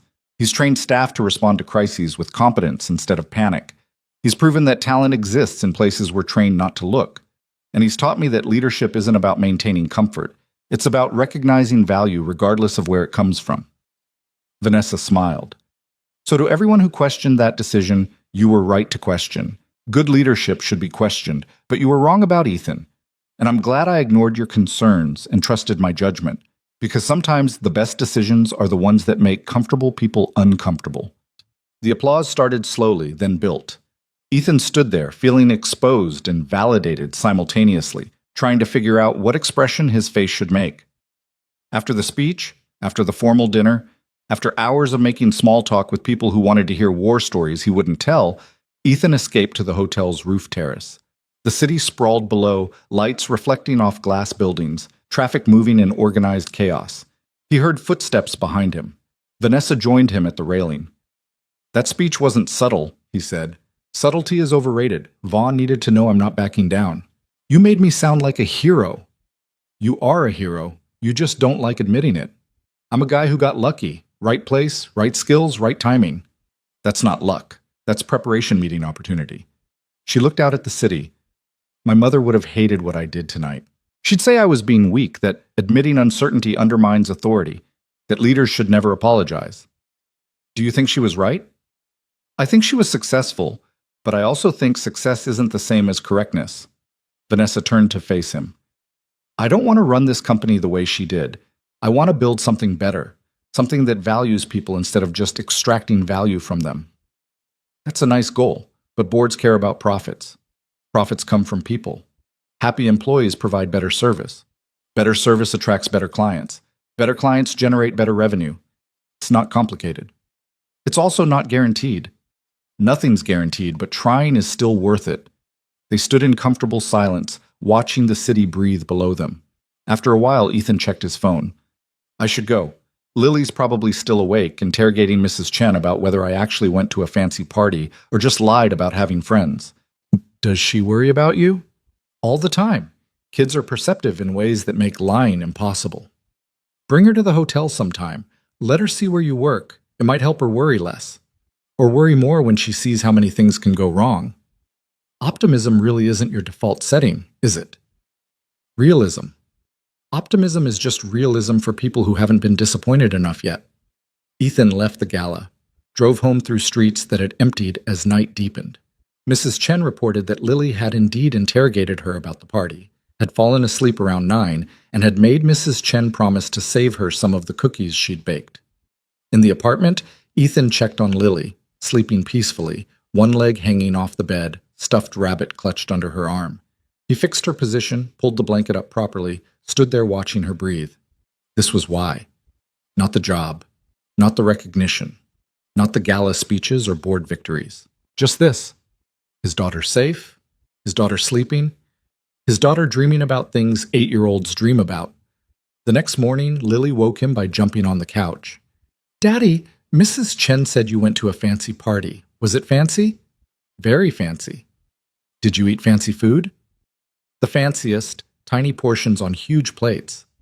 That sounds stupid. It kind of was. Did people wear fancy clothes? Everyone wore tuxedos and dresses that probably cost more than our rent. Did you feel fancy? Ethan looked at his daughter's face, eager, curious, completely unimpressed by wealth she'd never experienced. Not even a little bit. Good, because you're perfect regular. They made pancakes for breakfast, even though it was Sunday and pancakes were technically a Saturday thing. But rules were flexible when you'd survived corporate warfare and wanted to celebrate being exactly who you were instead of who other people expected. At the table, Lily poured too much syrup on her pancakes, then looked guilty when she realized what she'd done. It's fine, Ethan said. Mistakes happen. But now they're too sweet. The next time you'll know to use less. That's how learning works. She nodded seriously, then started eating anyway because wasted pancakes were apparently worse than too sweet pancakes. Daddy, can I ask you something? Always. When I grow up, do I have to do fancy stuff like you did last night? Only if you want to. You can do whatever makes you happy. What if what makes me happy is being an artist?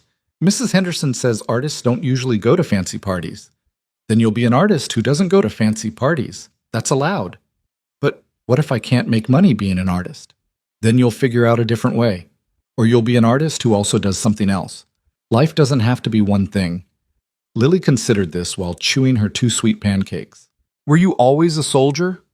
No, I was a lot of things before that, and a lot of things after. Were you always my dad? The question caught him off guard. I've been your dad since you were born, but I wasn't always good at it. I had to learn. You're good at it now. I'm trying to be. That's what Mrs. Henderson says matters, trying. After breakfast, they went to the park. After the park, they got ice cream even though they'd just eaten pancakes because rules about nutrition were also flexible sometimes.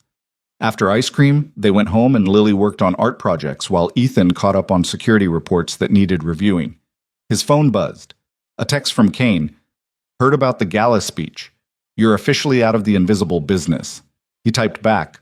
Wasn't planning to be visible. It just happened. Everything just happens with you. But you're doing good work. Keep it up. That evening, after Lily was asleep, Ethan sat on the couch and thought about the past 4 months. About helicopters landing in hotel lobbies and board meetings that felt like combat and gala speeches that announced to the world that invisible didn't work anymore. He thought about Tom Keller, who'd needed someone to tell him he could walk away from disaster. About Emma Harlow, who'd gone home to her parents because someone had cared enough to find the one approach that wouldn't get her killed. About Lily, who believed her father was good at stuff and perfect, regular simultaneously. He thought about Vanessa, trying to build a company that valued people instead of extracting value from them. About whether that was actually possible or just idealism that would get crushed by shareholders who cared more about quarterly earnings than employee happiness. He thought about whether he'd made the right choices, whether accepting this job had been survival or surrender, whether visibility was worth the cost of constant exposure. And he decided that maybe the right choice wasn't about survival or surrender. Maybe it was about accepting that life didn't offer perfect options, just different kinds of hard. And you picked the hard that let you live with yourself. The hard that let you come home to your daughter every night. The hard that let you look at yourself in the mirror and see someone trying instead of someone hiding. The weeks that followed settled into routine that felt almost normal. Ethan continued improving security systems, training staff, preventing incidents before they became crises. Vanessa continued running the hotel with leadership that prioritized people over profit margins, even when board members questioned whether kindness was fiscally responsible. Lily continued being 8, asking impossible questions, creating art that defied perspective, believing her father was capable of fixing anything despite mounting evidence that adults were just people pretending they knew what they were doing. One afternoon in late April, Ethan was reviewing camera footage from the parking garage when Gerald Humphrey knocked on his office door. Got a minute? Sure. Gerald entered, looking uncomfortable. I wanted to thank you for the security improvements. My daughter parks here when she visits, and knowing the garage is actually monitored makes me worry less. That's the job. It's more than that. It's caring enough to do the job right when it would be easier to just follow minimum standards. Gerald hesitated. I've worked here 17 years. Your mother ran this place like efficiency mattered more than people. Vanessa's trying something different, and you're part of that difference. I just install cameras and write protocols. No. You make people feel like their safety matters, that their concerns are valid, that someone's actually paying attention. Gerald extended his hand. So thank you for that. After Gerald left, Ethan sat in his converted storage closet office, trying to process the idea that his work mattered to people beyond just preventing liability incidents. His phone buzzed, a text from Lily's school. Lily won first place in the district art competition. Thought you'd want to know. Awards ceremony Friday at 2 p.m. Ethan stared at the message, something warm expanding in his chest. He texted back, I'll be there. Then he texted Vanessa, need Friday afternoon off. Lily's got an awards ceremony. Her response came immediately. Of course, tell her congratulations from me. Friday afternoon, Ethan sat in an elementary school auditorium that smelled like cafeteria food and childhood ambition. Parents filled the seats, phones ready to document their children's achievements. On stage, art projects from across the district were displayed, and Lily's ocean painting was centered in the winner's row. When they called her name, Lily walked up to receive her ribbon with a confidence Ethan hadn't seen before. Not the confidence of someone who expected to win, but the confidence of someone who'd created something she was proud of, regardless of whether other people validated it. She spotted him in the crowd, waved enthusiastically, almost dropped her ribbon. After the ceremony, in the parking lot, Lily was bouncing with energy. Did you see? Did you see I won? I saw. I'm so proud of you. Mrs. Henderson says the judges liked my use of perspective and emotional depth, which I think means they liked that the stick figures looked happy. They definitely looked happy. Because I was painting us. At the beach. Where we're going to go someday. She clutched her ribbon. Can we celebrate with ice cream? We can celebrate with whatever you want. They got ice cream. They went to the park. They sat on a bench watching the sunset while Lily talked about her plans to be an artist, a doctor, an astronaut, and maybe a chef because cooking looked fun on TV. Daddy? She'd gone quiet, which usually meant serious questions were coming. Yeah? Are you happy? The question was so direct it took his breath away. What makes you ask that?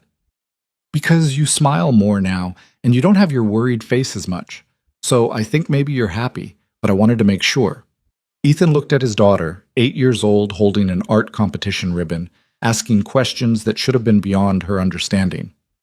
I'm happy. Yeah. I think I'm actually happy. Good. Because you deserve to be happy. Mrs. Henderson says everyone deserves happiness, even when life is hard. Mrs. Henderson is very wise. She is. But I think you're wise too, in a dad way. They stayed at the park until the sun disappeared behind buildings and streetlights started flickering on. Normal evening, normal city, normal father and daughter doing normal things. But normal felt different now. Normal felt earned instead of settled for. Normal felt like something worth protecting instead of something to hide behind. The next morning, Ethan woke to his phone ringing, Vanessa's number calling at 7 a.m. This better be important, he answered. Vaughn resigned from the board, effective immediately. Ethan sat up. What? Letter came through last night. No explanation, just resignation. He's done. That doesn't make sense. He was planning another challenge. Apparently he changed his mind. Or someone changed it for him. Vanessa sounded cautiously optimistic. Either way, our biggest obstacle just removed himself. After she hung up, Ethan tried to process what had happened. Vaughn didn't seem like someone who gave up easily, which meant something had forced his hand. Later that day, Kane called with the answer. Someone leaked Vaughn's financial records, she said without preamble. Turns out he'd been embezzling from company accounts for years. Small amounts, carefully hidden, but enough to destroy him if it went public. Who leaked it? No idea. But whoever did it saved you a lot of trouble. Ethan didn't ask more questions. Sometimes victories came from unexpected places, and questioning them was less important than accepting them. The months that followed were quietly transformative. Vanessa's leadership style started influencing other hotels in the chain. Employee retention improved. Customer satisfaction scores continued rising. The board that had once questioned her judgment started seeing her as someone who could actually grow the company instead of just maintaining it. Ethan's security improvements became industry standard, written up in hospitality journals, copied by competitor hotels who'd finally noticed that maybe caring about employee safety mattered. And Lily continued growing, creating art, asking impossible questions, believing her father was perfect regular and exactly who she needed him to be. On a Tuesday in June, Ethan was finishing paperwork when Vanessa knocked on his office door.